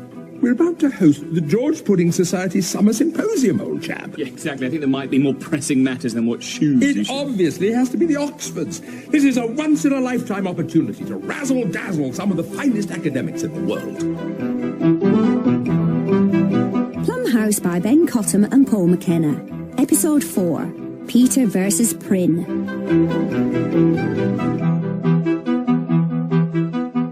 We did host it 3 years ago as well, Peter. I'm not sure it's strictly a once-in-a-lifetime opportunity. That was just a regular summer symposium, Sarah. Emma. 200 years ago today, George Pudding renamed Thrush Hall Plum House in honour of the fine fruit of his favourite plum tree.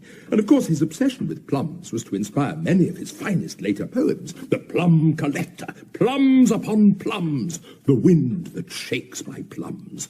We still cherish them today, and there's always been a magnificent plum tree standing on that exact spot ever since. I hope I haven't been too rough with my pruning. They do say you've got to be cruel to be kind. Alan, you're a green-fingered genius. I trust you to attend to my own wood, were I lucky enough to have one. Now, do I go for a Windsor or a half Windsor knot in my tie?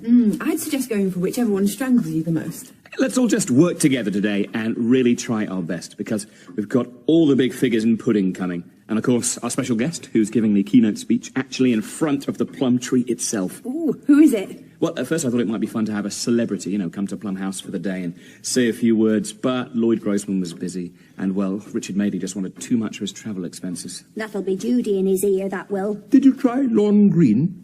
I don't know who that is, Peter. He was in a Western TV series called Bonanza. I used to rather enjoy it. No, I didn't try Lorne Green. Shame. I'd love to meet him. So, who have we got? Well, I thought it was best to probably go with a leading academic from the world of pudding scholarship. Let me guess. Dickon Forbes, Hugh Pebb, Timothy Fenner? No. The Young Turk, Sebastian Starr, Adam Hidalgo, Pego Sugimura, the woman in Toronto. Where's a brooch? No, none of those. I see where this is going. It is somebody distinguished in the field. It has been said, yes. Somebody who's dedicated their entire life to pudding. Naturally. And somebody all the other academics in attendance will respect. Fine, I'll do it. No, actually, I wasn't really talking about you, Peter. I've asked one of the other leading pudding scholars, Mungo Prynne. What? Oh, dear. Mungo Prynne? You've invited Mungo Prynne? That no-good, worthless pimple of pomposity? Yes. That prattling Princetonian pygmy? That insults to intelligence? That cretinous coward? The man is a homunculus of the highest, no, the lowest order. An academic homunculus. Steady on, Peter. You'll get one of your headaches again. Mungo Prynne? Are you all mad? Well, if anyone still cares, I shall be in my bedroom pounding my pillow with punches. God, I hate that Mungo Prynne! I don't think Peter likes him very much. I haven't seen Mr. Knight that annoyed since I sat on his macaroons. What's his problem with Mungo Prynne, Julian? They used to be good friends. Did their PhDs around the same time, but in 1976, Prynne, then editor of the Marxist Pudding Quarterly, savagely reviewed Peter's first book, Milk in the Early Poems of George Pudding, under the pseudonym Penny Gumner. A nom de plume. Well, the simple anagram fooled no one, not least Peter, who never forgave Mungo, and, well, it's been downhill ever since. That'll do it. And I'm afraid their rivalry has drawn a rather long shadow over many of the great pudding events. It actually caused the cancellation of the Basel Symposium of '86, when Peter started throwing prawns at Mungo during his speech. And legally, neither of them is allowed to talk about Ottawa 92. Well, we really can't afford to let today be ruined by some childish academic spat. So it would be good if we all kept in mind the bigger picture today and remembered what's really important. So, do I go Windsor or half Windsor knot?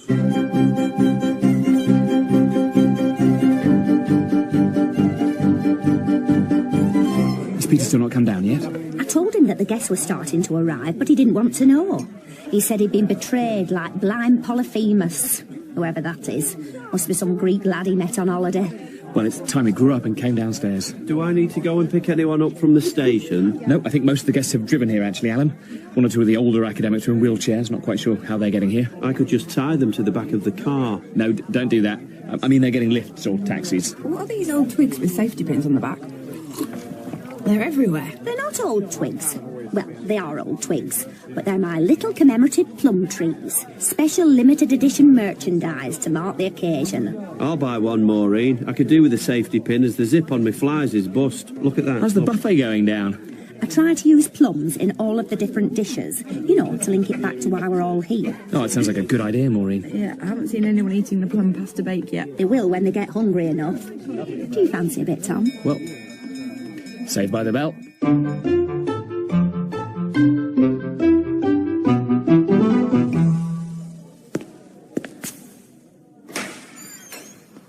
Tom Collier, I presume. Yes, that's right. You must be Mungo Prynne. Professor Prynne. I must point out I am here in a professional capacity. Professor Prynne. course. I'm so glad you could make it. I do hope you're not too tired from the flight over from Princeton. With preeminence, Tom, came the realization that I would need to take flights as lesser people take buses. I've grown quite used to it. Of course, some universities actually fly me over in their private planes. That's very good. That wasn't a joke. You're very fortunate to have me. If it wasn't such an honour to deliver a speech at this special anniversary event, I doubt very much whether I'd be here at all. Well, it's lovely to have you here. Come on in. Plum House, the home of the Grand Master, old GP himself. Ah, one can almost smell the greatness. Sorry, that's these urinal cakes. Yep, let's just put them in the gents, Alan, quickly. Oh, I put them in the ladies as well. So, I see this place is still as disastrously run as ever. Well, you know, we are trying. Where is the ringmaster of this dismal circus? You know to whom I'm referring. You mean the curator? Peter Knight. Just so we're clear, I absolutely hate him. Well, I'm sure he's looking forward to seeing you. God, I hate that Mungo Prynne. What to say when I see his loathsome face? Oh, he'll have some remark up his sleeve, no doubt. The man's mind is a hornet's nest. He'll probably come up with some rot like... Peter Knight, as I live and breathe. How terrible you're looking. I've just met the newest sad recruit to your home for lost causes. I do hope Tom made it clear I had nothing to do with your invitation. When I heard you were coming, I was physically sick. He's exaggerating. So, gentlemen, shall we... Not physically sick. Obviously, just felt my stomach turning. You ought to watch that, old boy. I'd hate for you to be unable to enjoy my speech later. I've thrown seafood at you once, Prynne. I might just... Ah, Peter, there you are. Keigo Sugimura wants to talk to you about... Professor Prynne. I see you still have your monkey, Peter. If Professor Sugimura would like to talk to a leading pudding scholar, then do inform him I've arrived. Do no such thing, Julian. He's over there. If one of you can talk to him. Yes, I think I'll just go get myself some more plum lasagna. Come on, Mungo. Professor Prynne, I'll show you the buffet. We've also prepared a special display on Puddin's later plum poems. I'm sure the food will be disgusting, and I very much doubt I shall so much as look at your display. Yes, lovely. Happy to have you here. Hey, Mr. Julian, what are you doing? Smoking. No, I know, but I mean, you don't smoke. Have you been in the dining room? I could smoke the entire packet. It'd be less toxic than in there. I'm keeping out of the way. It's not my thing, parties. I couldn't take much more. We're at a demilitarised zone in between Peter and Mungo Prynne that is just about holding. But then someone else arrives and they have to choose which end to go to. It's a lot of fuss for a day about a plum tree. Typical men, hiding. That woman from Toronto, you know, the one wears a brooch, just told me that Peter's told her career's dead in the water. Oh, because she said hello to that Mungo Prynne. God, it's awful in there. Awful boring. They could talk a glass eye to sleep, that lot. Anyway, I brought you this. A bin bag? Your plum costume. Oh, no. Peter said you've got to stick it on. No way. Well, you wore it before, when we had that summer fete a few years back. I was young. I'd just started. We've all made mistakes. I am not dressing up as a plum again. It was too hot. I nearly fainted. St. John Ambulance said they went out wrong with you, like they always do. Just put it on. Oh, it's a bit dusty. More like a prune. I am not dressing up as a fruit in front of the entire symposium. Prynne turned me down for a PhD, you know. Do you know how embarrassing that would be? Well, your face would be the right colour. Look, if you're not going to wear it, who is? Oh, no. No, no, no. Not my thing, dressing as fruit. Get it on, you.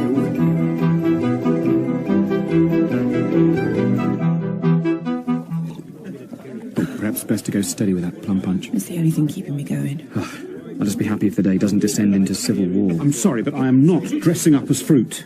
Okay. Yeah, I don't remember asking you. Have you been smoking, Julian? Possibly. Can I have one?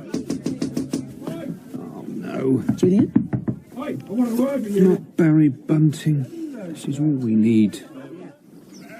Right, well, this isn't first time, is it? How am I meant to get my sheep through there when there's cars blocking gate? Yeah, well, I'm afraid we're a bit busy, Barry. What's going on, then? Not like you to have visitors.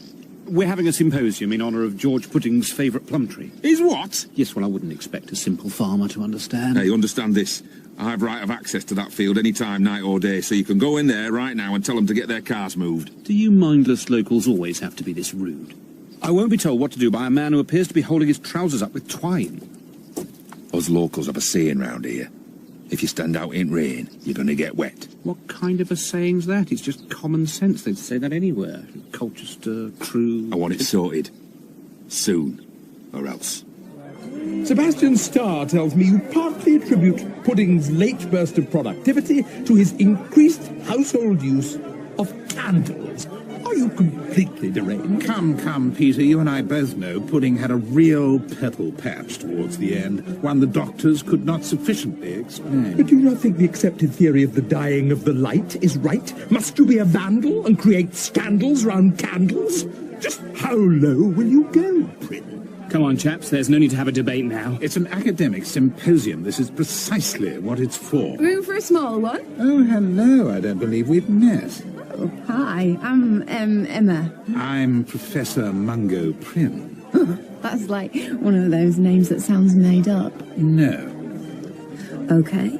So, who fancies a game of Skittles? I've just dug this set out of an old drawer. They were the Skittles of Great Pudding himself. I haven't had them out in some time, as the endless winning became something of a bore. Nobody's ever been a match for them. I think you'll find I am known as Ninepin Prin in certain circles. They might not call you that when I pull your trousers down and spank your bare bottom. Oh, right. If that's a challenge, then I accept. Well, maybe it's best if we don't play any games. I mean, at least not in direct opposition to each other. You hear that, Knight? It sounds to me rather like your stooge is trying to protect you from an inevitable crushing defeat. My stooge need do no such thing. Sorry, could everyone stop referring to me as a stooge? Everybody, follow me. Right. Peter Knight v. Mungo Prin! Peter Knight v. Mungo Prin! Peter Yeah, guys, maybe we should all just stay in here, actually, though, guys. In here? Where are they all going? To play Skittles. Makes sense. Anyway, there's no need to panic about Barry Bunting anymore, Tom. Old Julian sorted it all out. Right. Yeah, who is this Barry Bunting? Oh, nobody, just some half-wit farmer. Alan's looking for you, Julian. He says he needs to talk to you urgently, but he can't get through the door in his plum costume. Look at that. Oh, that is a dirty trick. Oh, no. That's cow muck, maybe with a little bit of sheep's muck mixed in. Perhaps 75% cow Bunting! muck. Bunting!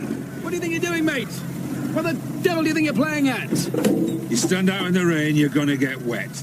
You block my access, I'll block yours. Have a ton of manure free on me. You're an idiot, Bunting. Why don't you leave us all alone? All right. I'll go and get some more manure. Tatty bye for now.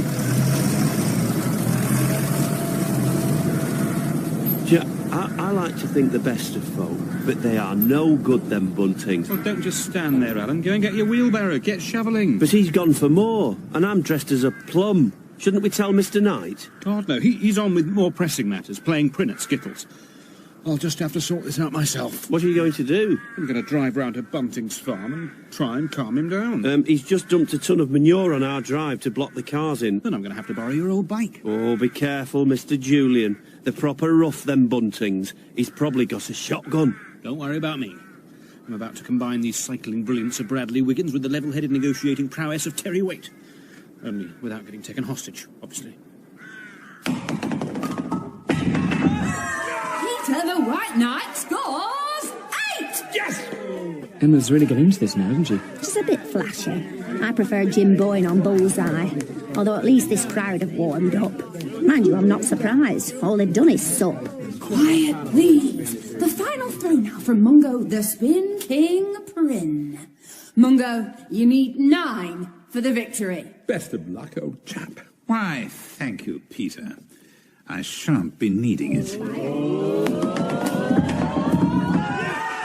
Yes! 9 Skittles! He's done it! The Princeton Panzer!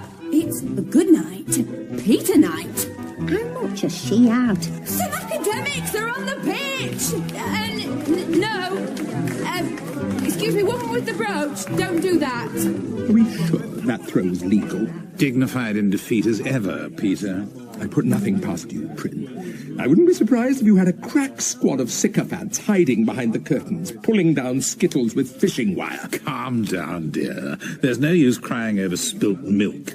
That's a reference to my Meisterwerk on the roll of milk in the early work of George Pudding, bitterly savaged by you in 76. As I have stated many times before, I had nothing to do with that review. You'd better take it up with Penny Gumner. Still hiding behind that amateurish anagram after all these years. It sounds to me as if you're clutching at straws following the humiliation of my 9-pin skittling you after a distinguished academic career of doing much the same. I've forgotten more about pudding than you'll ever know. Guys, do you have to disagree on everything? Yes.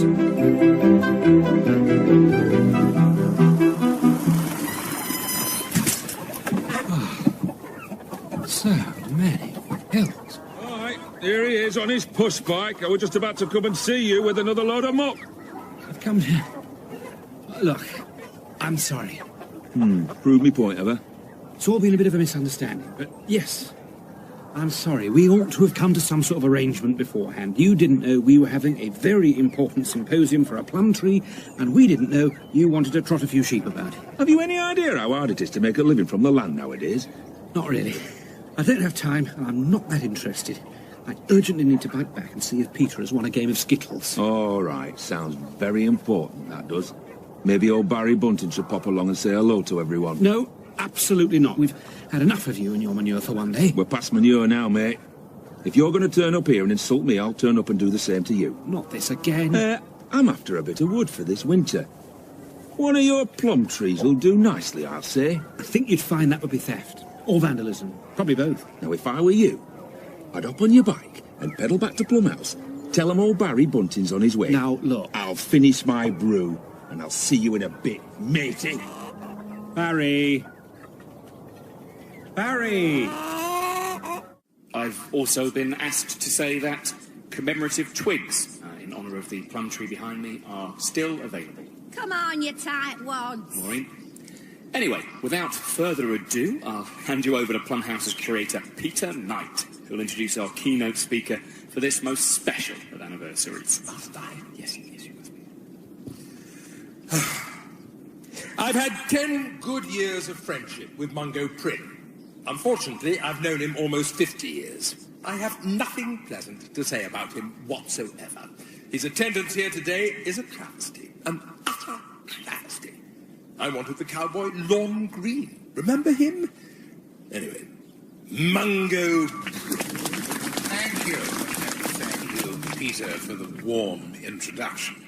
Takes me right back to your infamous raspberry-blowing speech at Caracas, 87. I remember someone once asking me how many people work at Plum House. I said about half. As we all know, Peter is certainly not one of them. There. Oh, I'm shattered. Oh, I'll sleep tonight.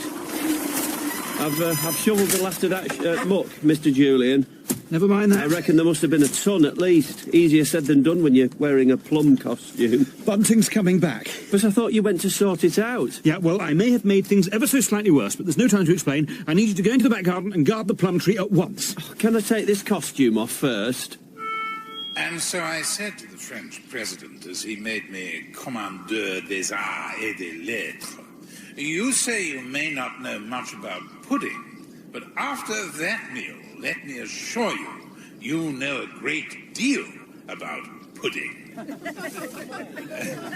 Of all the honorary degrees I've received... This is torture. What do you think he's on? Russell Harty? Oh, it seems to be going down quite well. You want to go and see Ken Dodd live? Crying. I was actually crying with laughter. Well, for the first 2 hours anyway. He is strangely quite sexy. Ken Dodd? Mungo. If you go for that sort of thing, Stop drinking. God, maybe I have had enough. I can see a giant plum chaining himself to the tree. Is that Alan? Oh, what on earth is he doing? I fear it might be boring somewhat for members of the audience if I enumerated all the countries I've received honorary degrees from, but here goes. Australia, New Zealand... Peter. Ah, Julian, I would say you're just in time for Mungo's load of bungo, but he's been droning on for hours. I've got a bit of bad news. Colombia, Afghanistan... Out with it, then. Through absolutely no fault of my own, I was just in Barry Bunting's farmyard. He's gone mad and decided he's going to pull our plum tree down. What? But don't worry, I've got Alan to chain himself to the tree, and, crucially, he's dressed as a plum. What have you done? Well, we might have had a little set-to over access. Oh, Julian. And just as the border guards were about to open fire, I climbed up out of the sunroof and began reciting some pudding through a megaphone. I could barely believe it when they put down their guns, held one another, and wept. The other dictator whose downfall I inadvertently secured through romantic poetry was... What the words? What's going on? Oh, no. Oh, I don't believe this. Dogs of Alcibiades aren't we blown? He's heading straight for the plum tree. This is an outrage. How dare some yokel interrupt my speech? Right, you better get away from that tree. I'm pulling it down. No, don't do that. Why are you dressed as a prune? I'm a plum. You can say that again. That tree's coming down whether you're attached to it or not. Wait, Barry, come on now. I know you're Julie. If you promise to calm down, I'll give you one of these for free. It's a commemorative pudding plum tree. That is just some old twigs stuck together with a safety pin. You cheeky. I've always hated you, Barry Bunting. Why don't you relax and have some of the... Oh, no, sorry, I've drunk it all. Why are you doing this, Barry? Because I'm fed up with a lot of you. You've got no respect for your neighbours, have you?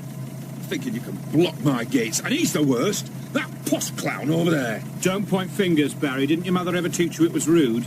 No, probably too busy with her head up a cow. Right, that's it. Oh, God, he's going to hit me. Please, somebody, protect me. Julian, he's fainted. Don't worry, that's always happening. It's like a defence mechanism. What is the meaning of all this? Bringing that mechanical monstrosity onto pudding property? Have you no respect? Who are you, anyway? Look, I've lived next to you for 47 years, man. We have neighbours. Oh, what a surprise. Peter not noticing something. I'm already having a discussion with one imbecile. I don't need another. Who are you calling an imbecile? Oh! I'm being attacked by a local! Somebody call the constabulary! I'm strangely enjoying this. I haven't been manhandled like this in a... Barry, please, you shouldn't grab him, however annoying he can be. Oh, yeah, or what? Oh! Flippin' heck. Now let that be a lesson to you. He's hit him. Mungo's hit him. Prin packs a punch. Barry Bunting buckles. Oh, don't start that again. Who the hell are you? I'm Mungo Prynne, preeminent pudding scholar, academic extraordinaire, and I'm also the man whose beautifully structured speech you callously interrupted with that terrible tractor. Now I suggest you get back in it and drive away before I strike you one again. You're all mad! This isn't the last you'll see of Barry Bunting.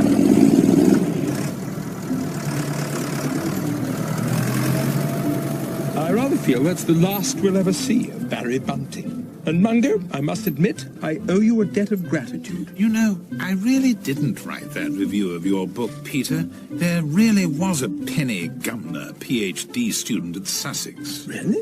I mean, really? Honestly? Yes. Well, I never. I'm very sorry, Mungo. Well, maybe this is a good time for us all to get back to business. Hear the rest of Professor Prynne's speech? I know I'd like to hear the rest of it. I'll be damned if I wouldn't as well. Come on, chaps, come on. I'll knock us up some more punch. You'll have a sore head on you tomorrow. Oh, what happened? Did he hit me? You fainted, Mr. Julian.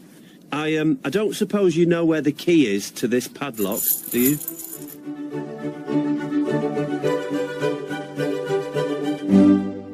Can I just start the meeting by saying a big thank you and well done to everyone for yesterday. I think, on the whole, after one or two shaky moments, it was a great success.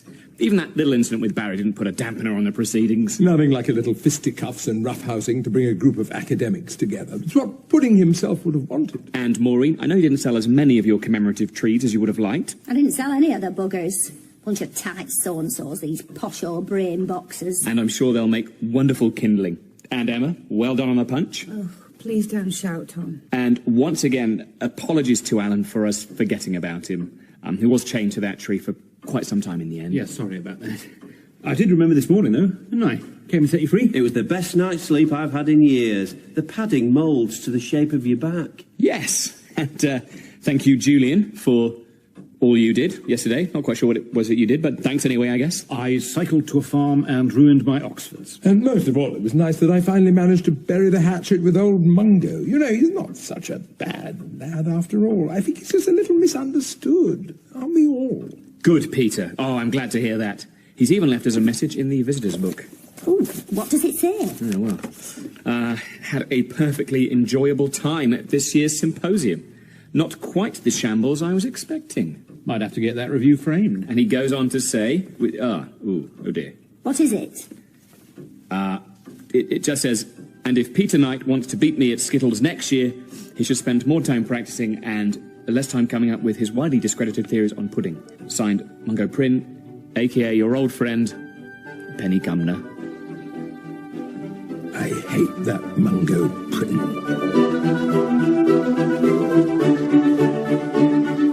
Plum House was written by Ben Cottam and Paul McKenna. It starred Simon Callow, Jane Horrocks and Miles Jopp, with Tom Bell, Piers Quigley and Louise Ford. Mungo Prynne was played by Roger Allam and Barry Bunting by Sean Gilder. Plum House was directed by Paul Schlesinger and it was a hat-trick production for the BBC. You've hidden it. You must have done. Why would I hide a piece of your jigsaw, Maureen? I can't finish my 37 years of Last of the Summer Wine jigsaw puzzle when there's a bit of compost face missing. For the last time, I am not a jigsaw saboteur. It might surprise you to learn that I have better things to be doing with my time. Like what? Well, like, working. Working? You spent all yesterday playing chess with Peter. Calm down, dear. Unbelievable. Tell me about it. It's International Women's Day next month. Obviously, it would be great to do something in the museum to commemorate it. But what have you just said, Peter? Must everybody have a day now? So I'm taking that as a no. We can't do anything. I agree with her. Women aren't treated fairly round here. Thank you, Maureen. Julian's stolen a piece of my Last of the Summer Wine jigsaw. An important bit as well. Not even part of Nora Batty's stocking her out like that. What would possess a person to steal compost face? Morning, everyone. I've got that pawn you wanted, Mr. Knight. I'm sorry? Alan has been making us a replacement chess piece. Oh, another great use of our caretaker's time. Oh, come on, we've been having to use a pepper pot in its place. Can you imagine the indignity? Even communist Russia could run to the full complement of chess pieces. I'm just glad it wasn't one of the more complicated ones. They take all night. Maybe I could glue them to the board to stop them going missing so often. Do you do jigsaw pieces, Alan? I might have a commission for you. And when you get a minute, could you change the light in the ladies? We won't be celebrating International Women's Day this year, but it'd be nice to see some small progress. Rito. In the meantime, at least one of you can help me look for that missing piece. If you think I'm spending my day in some daft jigsaw piece hunting caper, you've another thing coming. Though, strangely, that is rather like a plot of The Last of the Summer Wine. A most fitting tribute. And Alan has more pressing matters to attend to. We did fancy a new backgammon set, didn't we, Julian? Oh, come back, Tom. Please come back from London. Plum House by Ben Cottam and Paul McKenna. Episode 5. The Rather Risky Ramble. Ta-da! As if by magic. Were you just waiting behind the door? No, I was just... Rub one's lamp and the genie shall appear. How was that London? Good? Yeah, good. Great conference. Did you check out that little place in Soho I was telling you about? Yes, I did, yep. Lots of men with no shirts on having cocktails. The working man gets hot, Tom. He needs to quench his thirst. And dance to Diana Ross, apparently. Still, how things been back here? Julian's hidden a bit of my jigsaw. Just thou think, because thou art virtuous, there shall be no more... Guys, stop! Everybody! Please stop! Guys. What is going on here? We're arguing, Tom, like we always do. Well, luckily for you, someone's just been on a team management and crisis resolution course. Trust HQ and Dancing with Boys in Basements. You have been a busy old bee. Look, there's no time like the present, so why don't we sort of harness some of my new skills and put them into action? It's such a lovely day. Let's all go and sit out by the gift shop. Bloody hippie. We'll be lighting incense next. Hey, we can even use this. I'll pick this up. Pharsalia, what's that? It looks like something from science fiction. It's a whiteboard, Peter. I'll have to take you to the Apple Store sometime. It'll blow your mind. Come on, then. Out we go. I'll fetch some chairs. I've always liked carrying chairs.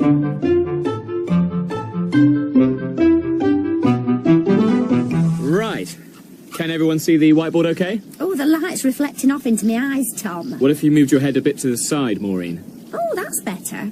Still think it's attracting Midge's mind. It's not. Now, the first thing they spoke about at the conference for improving a team's productivity is goal setting. Can anybody tell me why that's important? Because if we all came... Anybody aside from Emma? Anybody? Hold on, wait a minute. Yes, Peter? Well, now the light from the whiteboard shining into my eyes. I'm blind, Tom, like Delius, Milton, Homer, Enrico Dandolo. Yes, Peter. Well, it's important to set goals because it gives a team something to aim towards. You see, the key is that all of your individual goals link into the group's collective objectives. Can you see? Ah, yes, now I can. Great. I just moved my head a bit. You're right, Tom, it really works. Julian, why don't we start with you? What are your goals? I'd quite like to be curator of the museum. OK, excellent. So that goal's going to motivate you to work harder, isn't it? But that's my job, old chap. And I certainly won't be relinquishing this position until the end, when my soul flees complaining to the shades below. Yeah, so really there's no point me putting in too much hard work, is there, Tom? What are your goals, Maureen? I'm just trying to find my jigsaw piece. Alan? I've always wanted to restore a BSA Bantam. A later model D175, you know, where the spark plug sits vertical in the cylinder head, or just visit my cousin in Lancaster. I think Tom means more a goal to do with work, Alan. Oh, right. I suppose I don't really have one. Keep working? Is that one? OK, why don't we move on to the next point? Interpersonal relationship management. There's none of that stuff goes on here. Not even at the Christmas party. No, what I mean by You'd have that to be desperate. It's always been slim pickings at Plum House. Well, I quite like the Christmas party. Peter always dresses up as Santa. You're not meant to know it's me, Julian. I don't think Father Christmas traditionally lectures the local school on the poetry of George Pudding. Only if they've been good boys and girls. No. Focus, guys. I'm talking about building effective work relationships. I thought we could go through one exercise we all had to do on the day, which is that you address a fellow member of staff and mention 2 things you think they're good at, and then 1 thing that they could maybe improve on. So who'd like to start? I'll have a go. Julian, you're a dirty, lying puzzle stealer. That's okay. Well, yeah, you've started quite strongly with the constructive criticism there, Maureen, haven't you? So now we need 2 compliments for Julian. I don't have any. But at least try 1. He's good at stealing things. For the last time, Maureen, I haven't stolen your infernal jigsaw piece. Julian, why don't you have a go at this exercise with Emma? Fine. Emma, you are quite good at making tea. Right. Quite good. And what's your second compliment? You're also okay at making coffee. And your criticism? You're not very good at anything else. Are you joking? Coming from you, the man who asked me which side the stamp goes on an envelope. We're living in a digital world now, Emma. Okay, guys, let's all just calm down, you know. Okay, let's move on to the 3rd thing they taught me at the conference. Clarifying roles. Okay, so it's important for everyone to understand what the other members of the team actually do. So, for example, what does Julian do? What is his day made up of? What tasks does he have to accomplish at work? I do lots of stuff. Exactly. So, like? This is a tough one. Well, I'm great at solving problems. I'm a cryptic crossword crackerjack. That's what I'm here for. I'm the Plum House problem solver. You had to ask me how to turn the computer on the other day. As if that's important. We're not living in some digital world quite yet, Emma. You just said he's a problem that needs solving, not a problem solver. Well, let's not raise our voices. That blasted sun is in my eyes Maybe again. a Triumph Trident instead of a BSA Bantam. Where's my piece of compo, you? Go buy a new one. It's a special anniversary edition. 37 years isn't a proper anniversary. Guys, everybody please be quiet. I mean, look, this obviously isn't working. Maybe it's time for slightly more drastic measures. Sack Julian? What? No, I was thinking of a group bonding trip, you know, some sort of away day. Well, if we have to, we could go to the gingerbread experience. Why would we go there? I could put some mice in the kitchen, get them shut down. That'd show 'em, jumped up cocky so-and-so. Any other suggestions? I've always wanted to see that new bottle bank in town. I've heard the welding... Hold your horses! I've seen the light. Oh, for goodness sake, just move your head, Peter. No. We could have a go at Pudding's horseshoe. Oh, I like the sound of that, Peter, whatever that is. Pudding's horseshoe was George Pudding's favourite walk through the fells and valleys, chock full of magical vistas and heart-stopping panoramas. Do you know what Wordsworth called it? No. A very good walk. Oh, great. And it starts and ends here in Plum House. Excellent. I mean, that actually does sound ideal, Peter. Was everybody up for that then, guys? It's not too much walking, is it? I've already got these onions on my feet. They're called bunions. I know what bunions are. These are bigger lumps than that. They're proper onion-sized.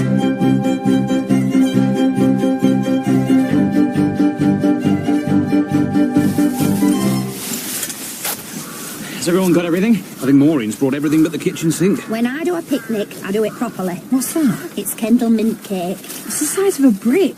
You look like a major heroin importer. When you get a little tired carrying all of this stuff around, Maureen? Don't worry, Alan will carry it. She told me to bring my wheelbarrow. We might as well have done it in my car.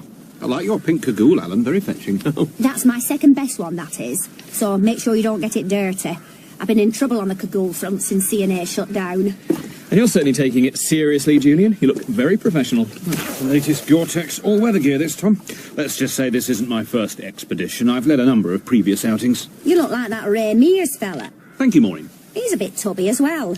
That's the sign of an expert survivalist. When you can go to the Amazon rainforest and put on weight, you're doing something right. Yeah, we're just going on a stroll around the Lake District, though. Not even the high bits, apparently. The same principles apply.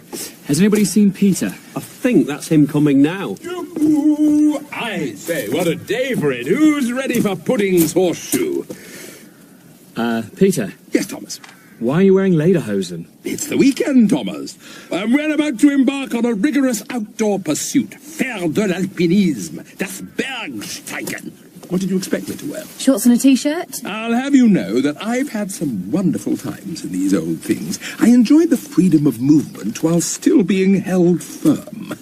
I once walked across Hampstead Heath wearing these, and there was no end of compliments from all the friendly young men. Shall we get going? As the most experienced hiker here, I propose myself as expedition leader. No objections? Good. Well, the whole point of today, Julian, is that there are no leaders. We're all here to work together as a team. Although you had better show us the way, Peter, as you know the route best. Oh, trust me, you're in for a treat. Come on, everybody! Follow Peter! Be careful with that picnic, Alan. I've got it, Maureen.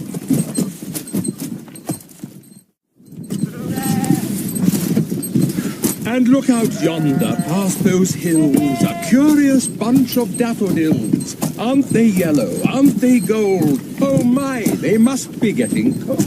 Perhaps we've heard enough of Pudding's poetry for one day, Peter. Patently good for team morale, Tom. It's definitely making me walk faster. The sooner we get home, the less I have to hear of it.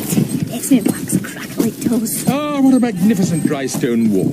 Pudding wrote a wonderful ode to a wall. Yes, we heard it earlier. All 34 verses. But that was a different dry stone wall. Hang on, guys. I think this is the same wall from earlier. It does look familiar. Nonsense. Never. Not on your Nelly. I mean, I know walls, and there is absolutely zero chance whatsoever that this is the wall we passed earlier. Impossible. Inconceivable. Absurd. Those are Alan's old wheelbarrow tracks.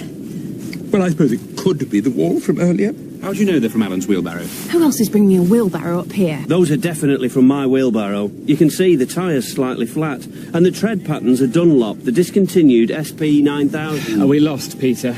According to this compass, we should still be heading north. That does look like quite an old compass, Peter. It was used by the great man, Pudding himself, given to him by his uncle, a sea captain. Well, left to him after the shipwreck. Yeah, I don't think that compass is working, Peter. I fear you might be right, Tom. The needle hasn't moved in the last 30 years. I can't always have been walking north. Oh, it's starting to get a bit nippy. Right, guys, don't panic. What we need is to stay out here in the open and let our bodies acclimatise to the cold. Or we could go and take shelter under those trees there until we figure out where we are. I vote for that one. Yes, indeed. Although, what if we just followed Alan's wheelbarrow tracks back to Plum House? The thing is, for the first couple of hours, I made sure I was mostly wheeling over long grass and loose stones. Why would you do that? I don't like making a mess of a path, Maureen. So we're lost, basically. Not lost, Edith, merely between places of familiarity. Why don't I climb to higher ground to work out where we are? The first rule of survival is always split up. If everyone splits up, we massively increase our chances of being found. I saw that on 999 with my book. Yeah, I don't think that's quite right. At all. But maybe you could go take a look. Yeah, but be careful and come back as soon as you can. We'll be under those trees. Tom, this is hardly dangerous terrain. I once got to the top of Table Mountain in South Africa. Yeah, in a cable car. Show me the picture. Yes, but it was still a very bumpy ride.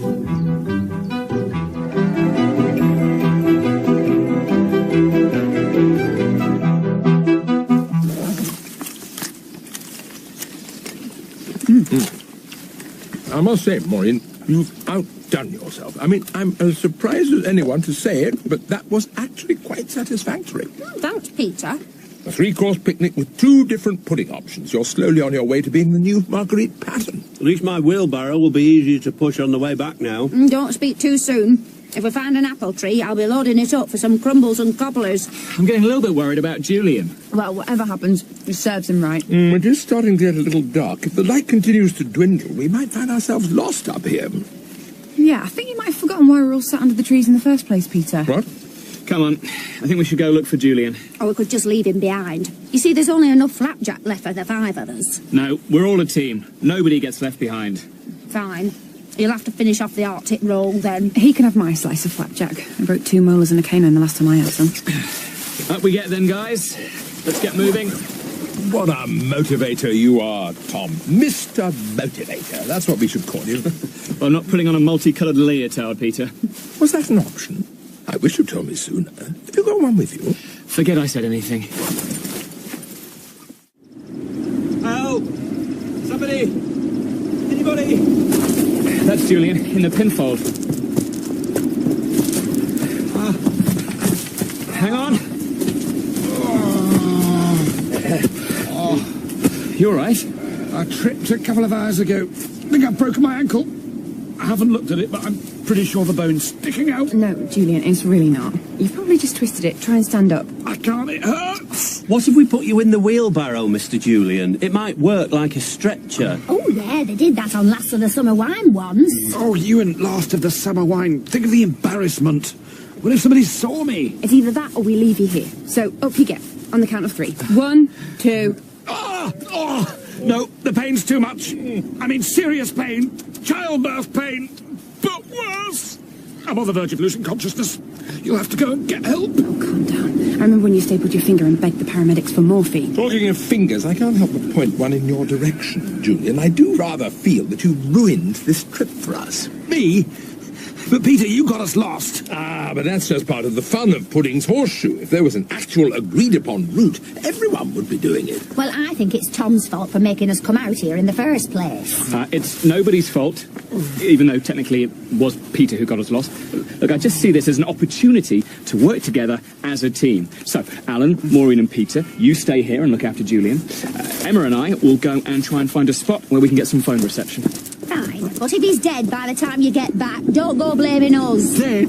Would you like some angel delight, Julian? It really is ambrosia. Don't be daft, Peter. Ambrosia's custard. Sometimes rice pudding.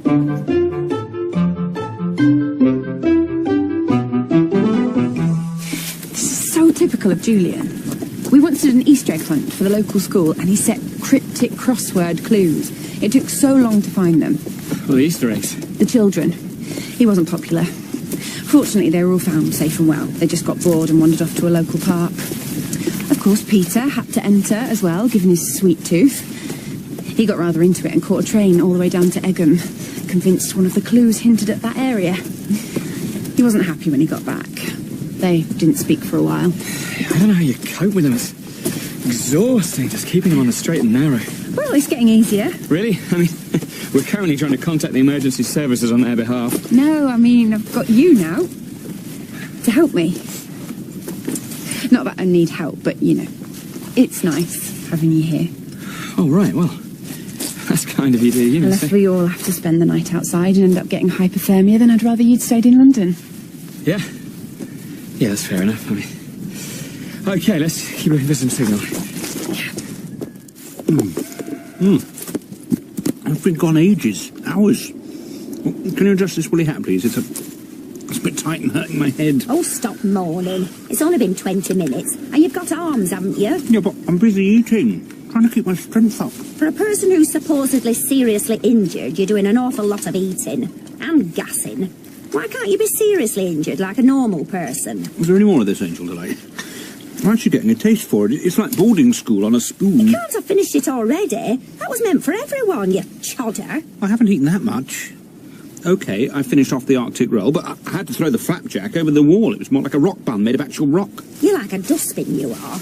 A big, horrible bin bag. What else have we got left in the wheelbarrow, Alan? Don't tell him. The only thing left is the curly sausage casserole. Alan!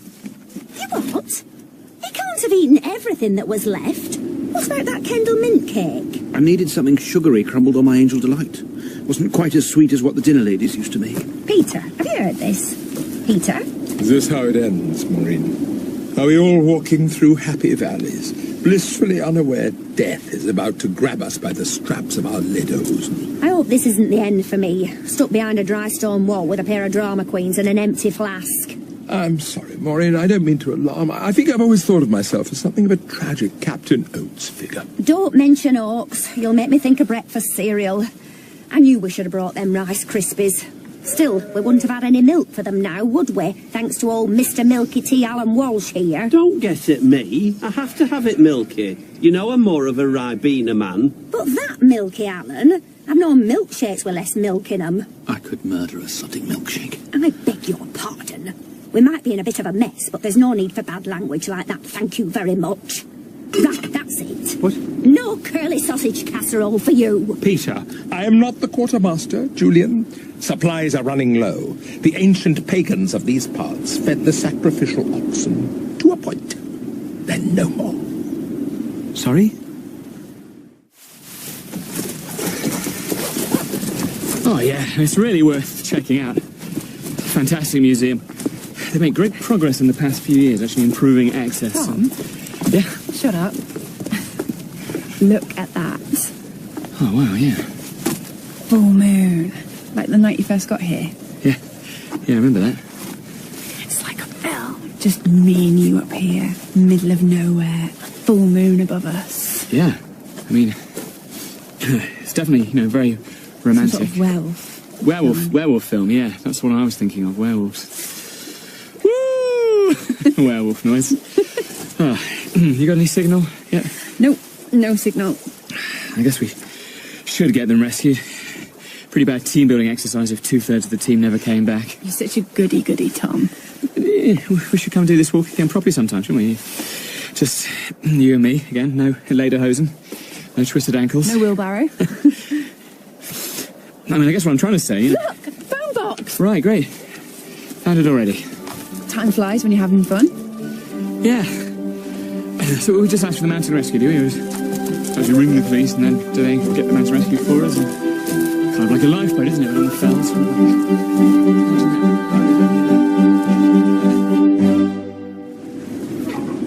Base camp, 13th July, or thereabouts.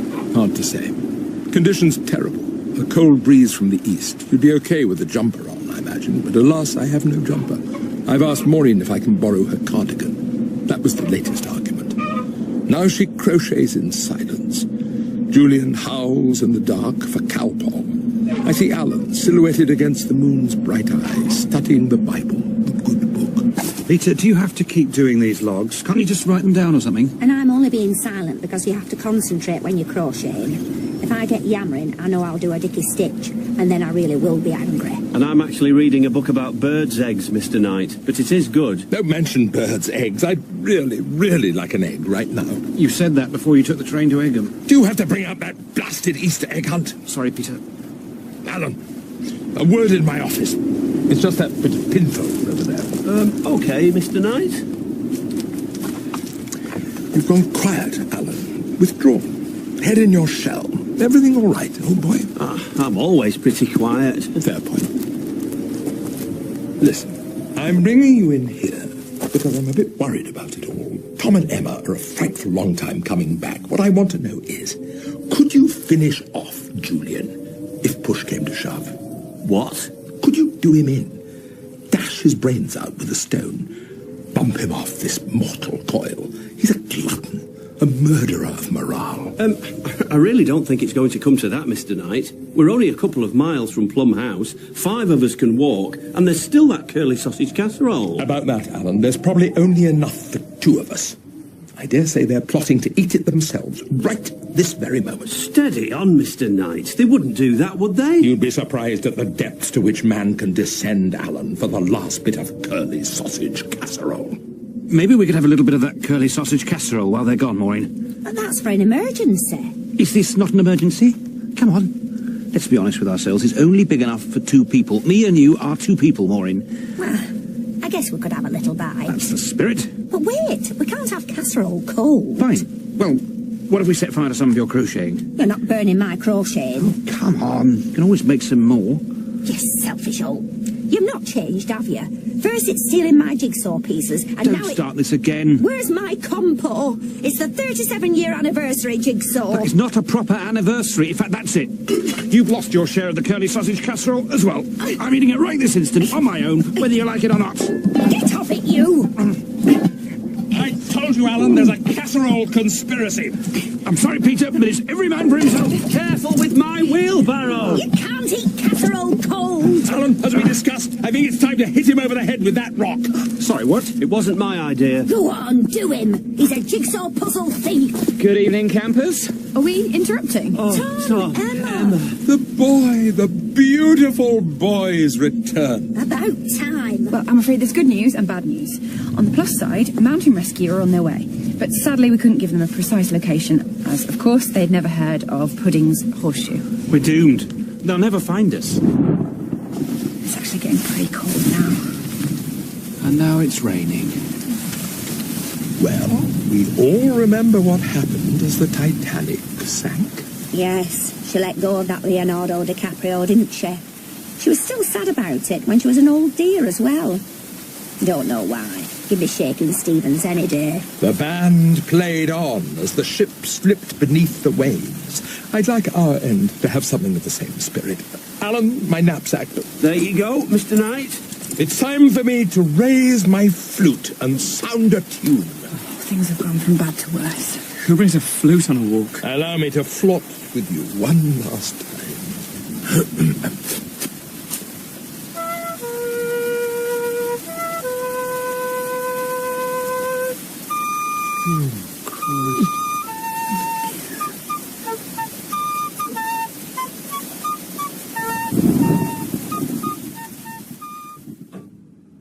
It was very rude of the Mountain Rescue man to tell me to stop playing in the Land Rover. I'd only just started the second movement. It's terribly bad form to interrupt a fellow andante con moto. He had just rescued us, Peter, but I guess we'd never have been found if it wasn't for your, music. They said they could hear him half a mile away. Oh, well, some of us were only 3 feet away. I've still got a headache. Maybe the humble flute will become a mountaineering essential. I don't think so, Peter. And I can't see Lederhosen making a comeback either. Guys, could we please pay attention to the whiteboard? So how do we use teamwork to help get Julian off the fell side? We should have left him there. Injured? They wouldn't even give him crutches. You're fighting a losing battle here, Tom. Morning. Oh, morning, Alan. Where have you been? Oh, well, I've just been finishing the replacement jigsaw piece for Maureen. He's a star. Give it here, then. You'd never know. Well, barely. Compo's face is complete. 37 years of last of the summer wine. Done. It looks like the Phantom of the Opera now. Quiet, you. Hey, I've brought you in the local paper. We're on page 7. Page 7? They'll print any old rot these days. I remember when news was news. Missing plums. They've excelled themselves with that headline. Oh dear, he stuck the boot in, the mountain rescue leader. They were completely out of their depth and inappropriately dressed. They were carrying flutes instead of first aid kits. If their attitude to running a museum is anything like their attitude to fell walking, I'm surprised they're still in business. Oh dear. Tom. As I always say, all publicity is good publicity. And at least now we can put an end to all of that team-building nonsense. Yeah. From here on out, it's every man and woman for themselves, just like it's always been. Plum House wouldn't run in any other way, and I think we can all agree on that. Absolutely. Quod erat demonstrandum. Plum House was written by Ben Cottam and Paul McKenna. It starred Simon Callow, Jane Horrocks and Miles Jopp, with Tom Bell, Piers Quigley and Louise Ford. The producer was Paul Schlesinger, and it was a hat-trick production for the BBC. Oh, tough one. A J. Is it journal? Afraid not. Jumper. Keep guessing. It's not Julian again, is it? Why, yes, it is. Very well done, old chap. There's certainly no flies on you when it comes to a cut-and-thrust game of I Spy. Although you have done Julian 3 times in a row now, Peter. In my defence, there aren't too many things beginning with J in the room. But it doesn't always have to start with the letter J. Really? The rules must have changed since I last played. Must they always fiddle with the classics? just looking in your tin, you could have had Jaffa cakes or jelly babies, jammy dodgers even. I do have rather a sweet tooth. Or I'd even have allowed junk mail with that big pile of unopened envelopes sitting on your desk. Well, it's nice to have things to look forward to. Yeah, and it's good to take a break every now and then. I think we've all been working a little too hard recently. I can only agree. Look at last week. On one day alone, I had to call 3 emergency meetings. And you still can't remember why you called them? Haven't the foggiest. Can't have been too important, otherwise I'm sure we'd have heard something about... Peter! Heavens! They've come for me! Peter! Why didn't you tell us? Tell you what? I've just had a call from a location manager apologising for the film crew being late. The film crew? Apparently there's a period drama coming to shoot at Plum House today. She's saying this all had been okayed last week with a certain Peter Knight. Hold on. That's my name. I'm sure Peter would have remembered if he'd okayed the arrival of the Actually, now you mention it, I did agree for a large film crew to come and shoot a few scenes of their serial here today. That's why I called those emergency meetings. Thank goodness we got to the bottom of that. Do you even remember what the name of the programme was, Peter? Nothing I'd ever heard of. Something to do with margarine and a country house. My God! You don't mean Buttermere Hall? That's the badger. Plum House by Ben Cottam and Paul McKenna. Episode 6. Lights, Camera, Pudding. Wait, Buttermere what? Buttermere Hall! It's the Cumbrian Pole Dog! Oh, my God. At the end of the second series. When Charlotte didn't come to the chapel. Because she knew she could never marry Lord Rydal. Because she loved the baddie Josiah Welbeck, who thought he'd won the slate mine from Lord Rydal by rigging the game of whist. Oh! But it all got discovered by Peter Crummer, the local blacksmith done good, who he's played by... Christopher Tennyson! The most beautiful man who ever lived. So it's a TV show, is it? It's the Cumbrian Pole Dog. I can't help thinking the television industry has been going downhill ever since Dixon of Dock Green. Now, there was some real excitement. I imagine this film crew will all want feeding as well, no doubt. Could be a nice bit of business. I better get baking. I think they'll probably be bringing caterers with them, actually, Maureen. Yes, but their idea of catering is probably bowls of them London salads they have down there. I'm surprised you actually agreed to them coming in the first place, Peter. These aren't any old people we're welcoming into our loving arms, Tom. These are actors, the most noble and exciting of all the professions. Why, but for misfortune, I might have been treading the boards myself. I never knew you wanted to act, Peter. Oh, yes, it was my greatest wish. When I was but a slip of a thing, I was cast in my boarding school's all-male production of Antony and Cleopatra as no less than the Queen of the Nile herself. Well, from the moment I put that dress on, something just clicked. But alas, it was not to be. Mumps was diagnosed and an understudy had to fill my heels. Oh, how I wept in the sanatorium. But why didn't you try again later? Have another bash. Because sadly, as we know well, passion and aptitude are rarely there in equal footing. I would drift to sleep at night, wishing I could unleash my bottom on an enthusiastic audience. A Midsummer Night's Dream was to be the next term's production, you understand? But I knew that in my heart of hearts, I wasn't cut out for such a part. You see, I never had the voice. I never had the presence. The gravitas! Well, maybe they'll have a little part for you today, Peter. Well, you never know. They could always need an extra in the background. Do you really think so? There's no harm in asking. Here they come!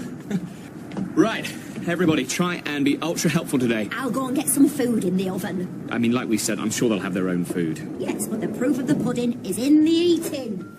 A phrase very often attributed to the great George Pudding himself. It's a little-known fact that the great man frequently got out of paternity disputes by simply eating the birth certificate. He wrote a poem about it once.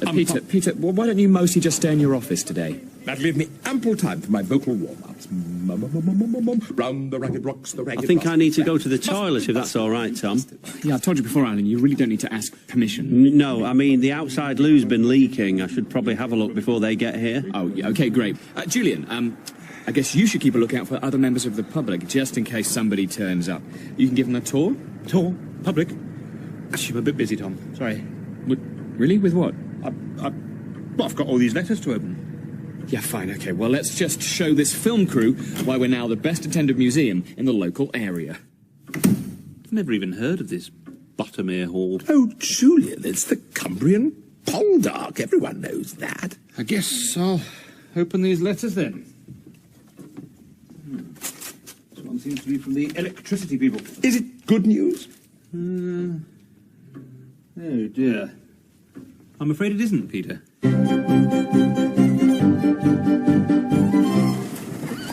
OK, Barry, left hand down a little bit. You can bring the camera truck closer to me. Yeah, closer to me. Look how many people there are.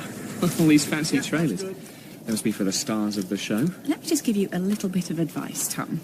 As somebody who once met Chris Akabusi when he came to her school to open the new assembly hall, celebrities just want to be treated like normal people, OK? So don't go getting too excited. I learnt that lesson the hard way with Akabusi that day. Hi, do you work here? Yes, hi, I'm Tom. Great, I'm Harriet, the director. I'm so sorry to interrupt, but we're really pushed for time. Sure. I'm Emma, by the way. Hi, Emma. Basically, we're running late because all of your neighbours seem to think that the grey flat bits we call roads are actually paths for their cows and sheep, so we could really do with your help getting all the kit out. Chris really does not like to be kept waiting, if you catch my drift. Yeah, of course. Well, when we're happy to help, really, in whatever way we... as in Christopher Tennyson? That's right, yeah. Oh, my God, Christopher Tennyson. Is he here now? Where is he? How do I look? A bit mad, actually. I'm sorry, I've got the Bottomere Hole calendar, and here's the photo from March, getting out of the lake after he's been for a swim. It's August now, and I just can't bear to turn the page. Excuse me, I'm sorry to interrupt, Harriet. What is it? The minibus with all the extras is broken down. It overheated while they were waiting for a herd of cows to cross the road. You're kidding me. They're not going to make it in time. Right, say hello to your new extras. Sorry, do you mean us? Would you mind? They can play a couple in the background. Let's get them into hair and makeup right away. I'm going to be in Bottomere Hole with Christopher Tennyson. I'm going to be in Bottomere Hole! Can we get her to take it down a notch, please? Oh, yeah, sure, yeah. Chris really doesn't like people bothering him and asking for autographs or anything. Right. Actually, Tony, where is Chris? Well, he's around somewhere, I think. I think he might have gone for a comfort break. But he did want to have a chat with you again before we go on camera. Oh, what is it this time? He was worrying about his motivation for the scene, I think. Again? His motivation is just us to say the bloody words, and then we all get to go home. I won't let you tell him that. Come on then, you two. Do you want to follow me? Tom! Smell my breath. Does it smell okay? Tom!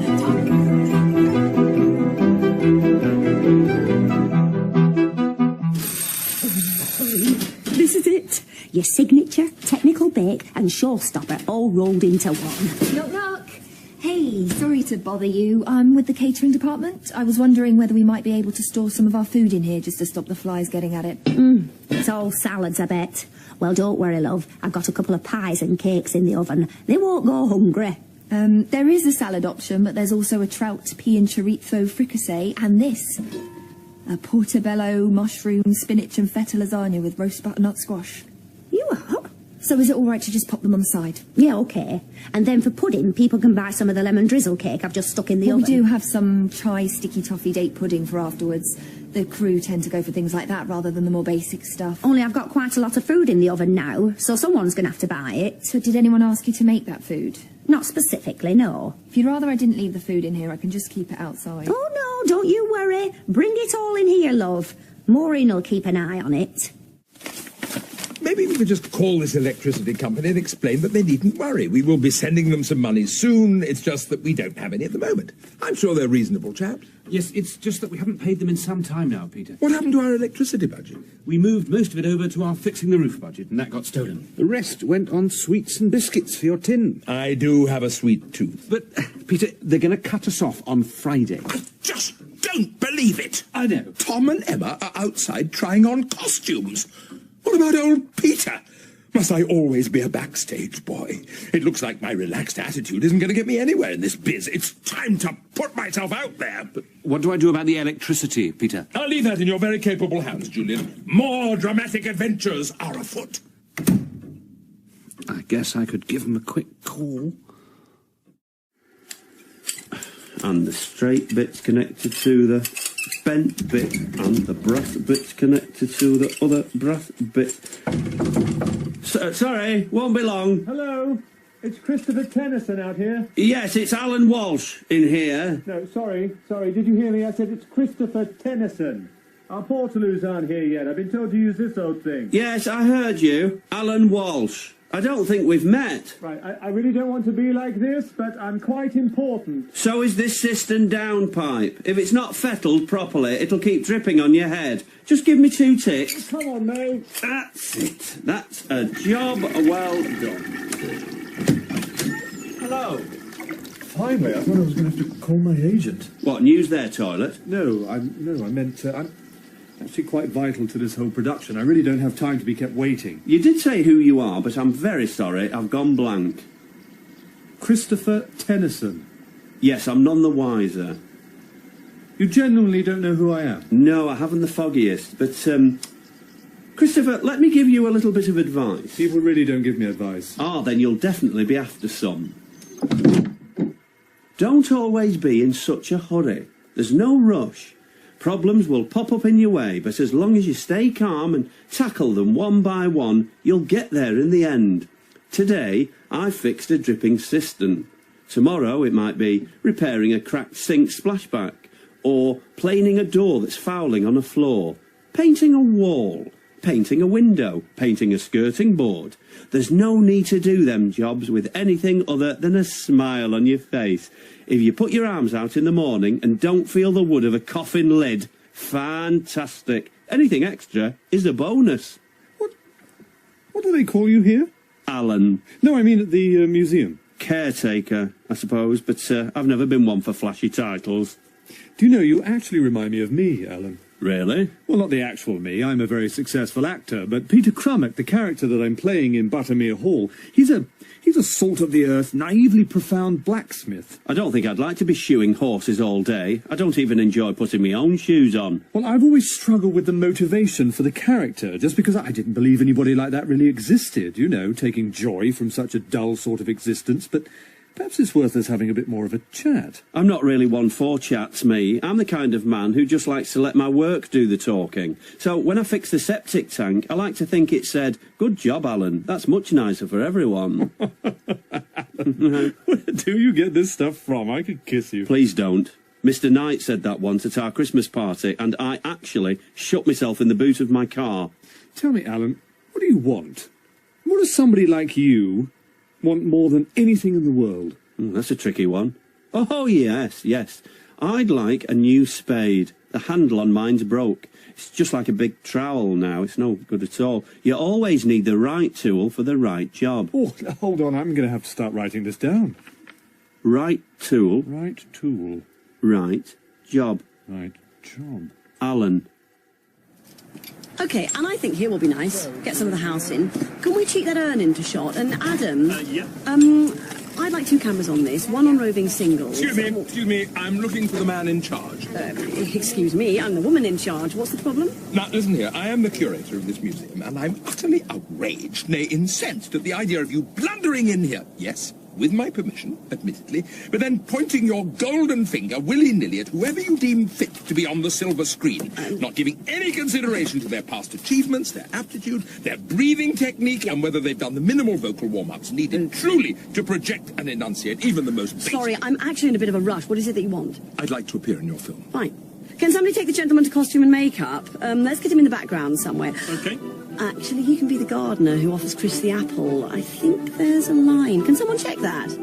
Oh, Peter Knight, for you, like Ethel Merman before you. Everything's coming up roses for you. Just turn a bit to the left. Sure, sorry. Yep, okay. Oh, look at us, getting our hair and makeup done like a right pair of film stars. It's crazy, isn't it? Although I'm not sure I'll ever quite be leading man material. Oh, I don't know. You seem to scrub up all right. Well, you know, you look very nice as well. I should hope so. Did you see how much makeup she put on me? I started to take it a bit personally when they used the whole tub of concealer. I don't think you need any makeup at all. Oh my god, oh my god, oh my god. Christopher Denison's just walked in. Is that him? Really, I thought he was supposed to be handsome. Oh, he's gorgeous. Well, I can't really see it myself. He's coming past us. Just keep it cool, Tom, and don't say anything. I'm not going to say anything. I think you're amazing. Sorry? I just think you're great. Right, thanks. I'm Tom. This is Emma. I'm Tom. I'm Emma. Yeah. I don't want to be that guy or anything, but I'd actually prefer it if we didn't talk too much. Just because I'm currently in the process of trying to ingest some interesting ideas I organically picked up from a local workman, and I'd like some quiet time to think about how I can try and take some of the essence of that naive working-class attitude and apply it to a character that up until this point has been really lacking any form of believable motivation. Once I met Chris Agabusi and I was so excited that milk came out of my nose. Right. Chris, here you are. The horse guys want to work with you before they mic you up. Going to show you how to dismount at the top of the scene. Yeah, I've had some thoughts about my character. I think we need to discuss. Again? OK, let's have a chat in a minute. In the meantime, you two need to get out on set pronto. We're already a bit behind, and we need to get you on camera for the kissing scene. The kissing scene? Yeah, you're playing a couple who are kissing as Chris's character arrives. Did nobody say anything? Is that going to be a problem? No, absolutely no problem with that at all. Is there, Emma? Well... It's great. So, no, we're happy to help you out in any way that we can. Great. When we having that chat, Harriet? Oh, yeah, don't worry, Chris, I won't forget. We're going to have to kiss. Oh, dear, believe me, Emma, I am not happy about this either. Excuse me, are you Christopher Tennyson? I don't do autographs, I'm sorry. I am Peter Knight, curator of Plum House. You always dressed like that? Ah, you must be referring to this leather apron and cloth cap combo. Well, in addition to being curator here, I'm also an actor. Another one of my many hats. I mean, I know I'm wearing this cloth cap, but I mean hats and figure. I am actually quite busy, Peter. Yes, well, this is what I'm trying to say, if you let me get a word in. I, too, am preparing for a scene with you, as it happens, and I don't want you showing me up. Okay. Quick rehearsal. It says in the script, you dismount your horse, and I'm the gardener, and I hold this apple out to you, and I say, a ripe apple for you, sir, and you take it, so let's try that now. Sorry, you want me to... A ripe apple for you, sir! Sorry, no, probably more. A ripe apple for you, sir! Actually, just let me try something. This is why we rehearse. A ripe apple for you, sir?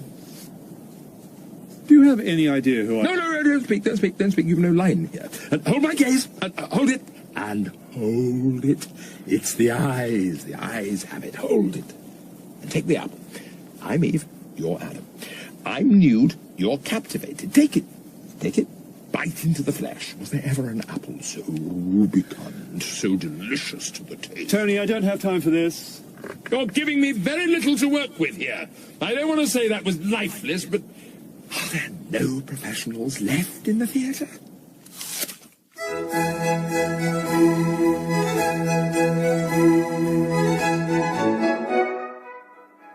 Your call matters to us. You could have fooled me. One of our operators will be with you shortly. Hello. My name's Julian, and... No, for goodness... Oh, God, I've got a good mind to come down We're there. Enogen. How can we help you today? A person? Am I speaking to a real person now? Are you real? Yes, I'm real. I'm Kelly, and I'm part of Enogen's Connecting You team. What can I help you with? I'm ringing about account 8011664. Okay, and you're the bill payer, are you? Would I ring if I wasn't? And what's your password? I'm sorry? The password that was originally given when you were setting up the account by, Mr. P. Knight. Peter? Oh, God, it could be anything. I'm going to need that password to continue with... Wait, let me think. Is it Plum?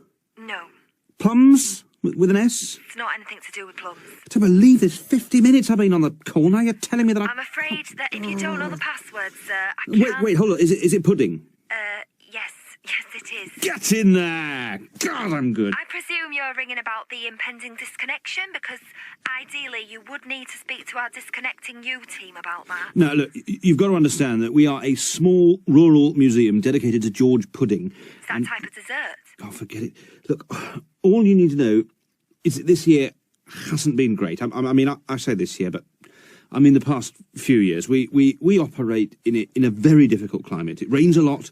It's nearly always cold and dark. So we do use our fair share of electricity, even if we don't have quite the money to pay for it. But I'm ringing to tell you that we will pay it. And well, what's not great about this is that we get a letter this morning telling us that we're getting disconnected on Friday. All I can see here is, looking at my monitor, sorry, when did you say you were being disconnected? Well, we don't want to be disconnected, but Friday, apparently. Oh, dear, it looks like we might have made a mistake. Oh, really? Oh, that is good news. I knew you wouldn't have the heart. According to this, it looks like we ought to be cutting you off today. Thanks so much for bringing this to our attention. You can't do that.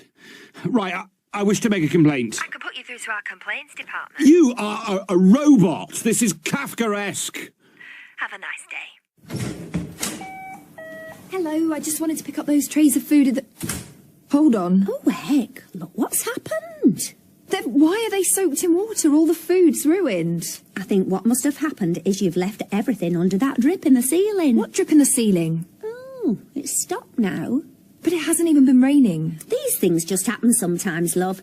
But on the bright side, I did manage to finish doing all my own baking. So we might be able to save your blushes and just serve that instead. What, a couple of old pies and a lemon drizzle cake? Do you have any better ideas? No. I guess that'll have to do. Great. That'll be £52.90, please. OK, I see what you mean, but Alan made a lovely suggestion. After I get off the horse, I walk along this wall, I just pop my hand out like that. I just keep checking that none of the stones are loose. That's what Alan does when he gets out of his car. Sorry, Chris, that's the third time you've mentioned him now. Who is this Alan? Is he some sort of advisor? Well, I suppose you could call him that. OK, well, I want you to do whatever feels natural and whatever makes you happy. That's what Alan would say. Fine.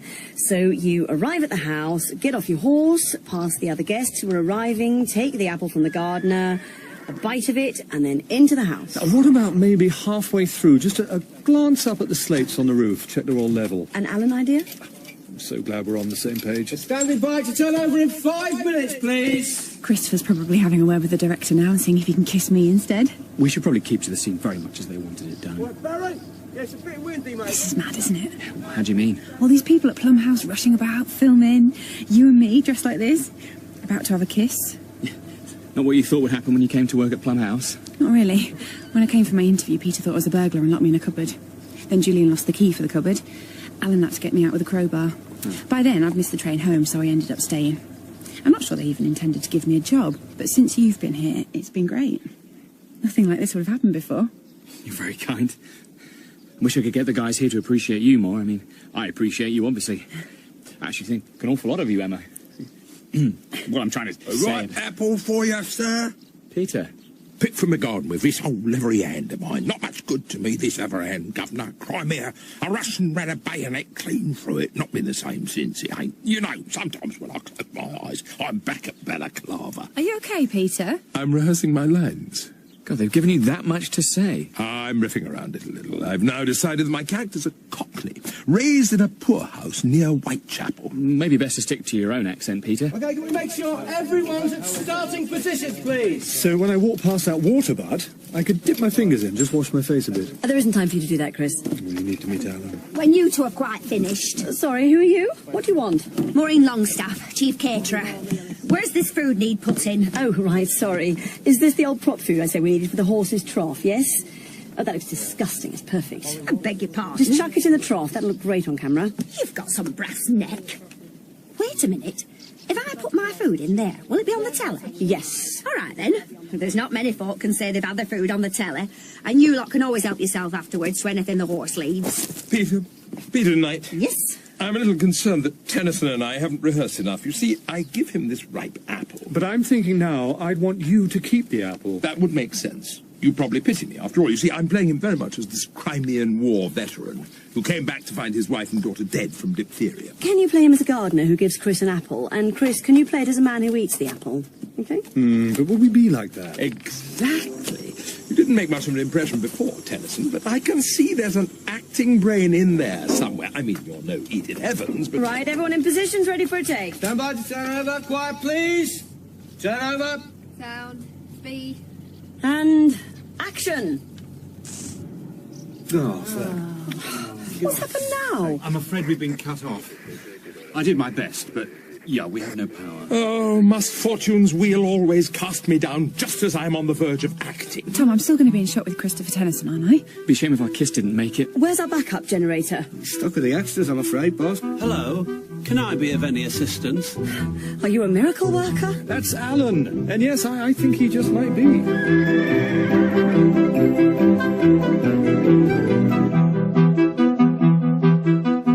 He's arrived. They've sent us a copy of the episode. Brilliant. God, I hope it's okay. Well, we have Alan to thank. Yes, if you hadn't have stepped in with that generator, Alan, I think civil war would have broken out. Hey, you don't need to thank me. I got a new spade out of it in the end. That nice Christopher lad sent it to me as a gift. Really?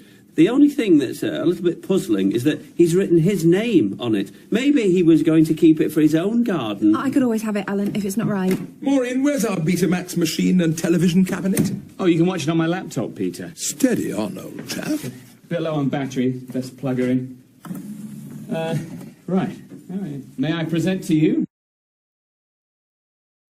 ladies and gentlemen, the screen debut of Plum House. No, correction, Tom. We were in a film once before. An Italian film. It was mucky, Tom. Signor Pavese was not entirely honest about the kind of film he was making. It was, yes, something approaching a pornograph. This is what comes from doing deals in the back of limousines late at night. I think we have a copy somewhere, Tom, if you'd like me to... Right, anyway, so, well, may I present the first family-friendly Plum House feature, starring its current staff. With food by Maureen. Shh, it's starting. This is exciting, isn't it? Oh, Christopher. He's an accomplished horse rider, isn't he? Well, we worked out he'd been in the Crimea too. And here's Tom and Emma. Hello.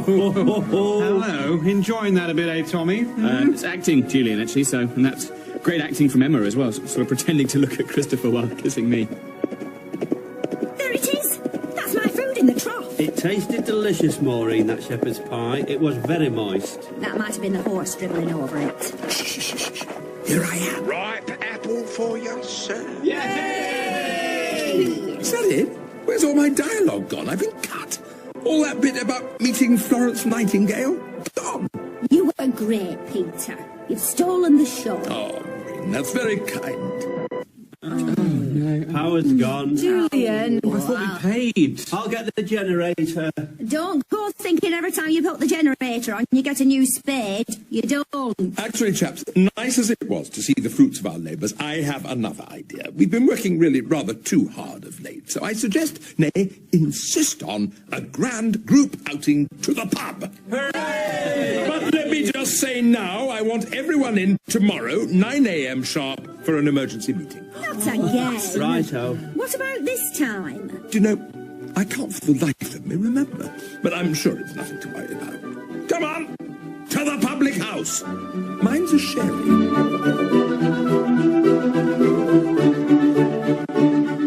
Plum House was written by Ben Cottam and Paul McKenna. It starred Simon Callow, Jane Horrocks and Miles Jopp, with Tom Bell, Piers Quigley and Louise Ford. Christopher Tennyson was played by Darren Boyd. Harriet, Karina Fernandez. Tony, Rob Jarvis. And Julie, Tyler Zuki. Plum House was script edited by Sarah Cartwright and directed by Paul Schlesinger. It was a hat-trick production for the BBC.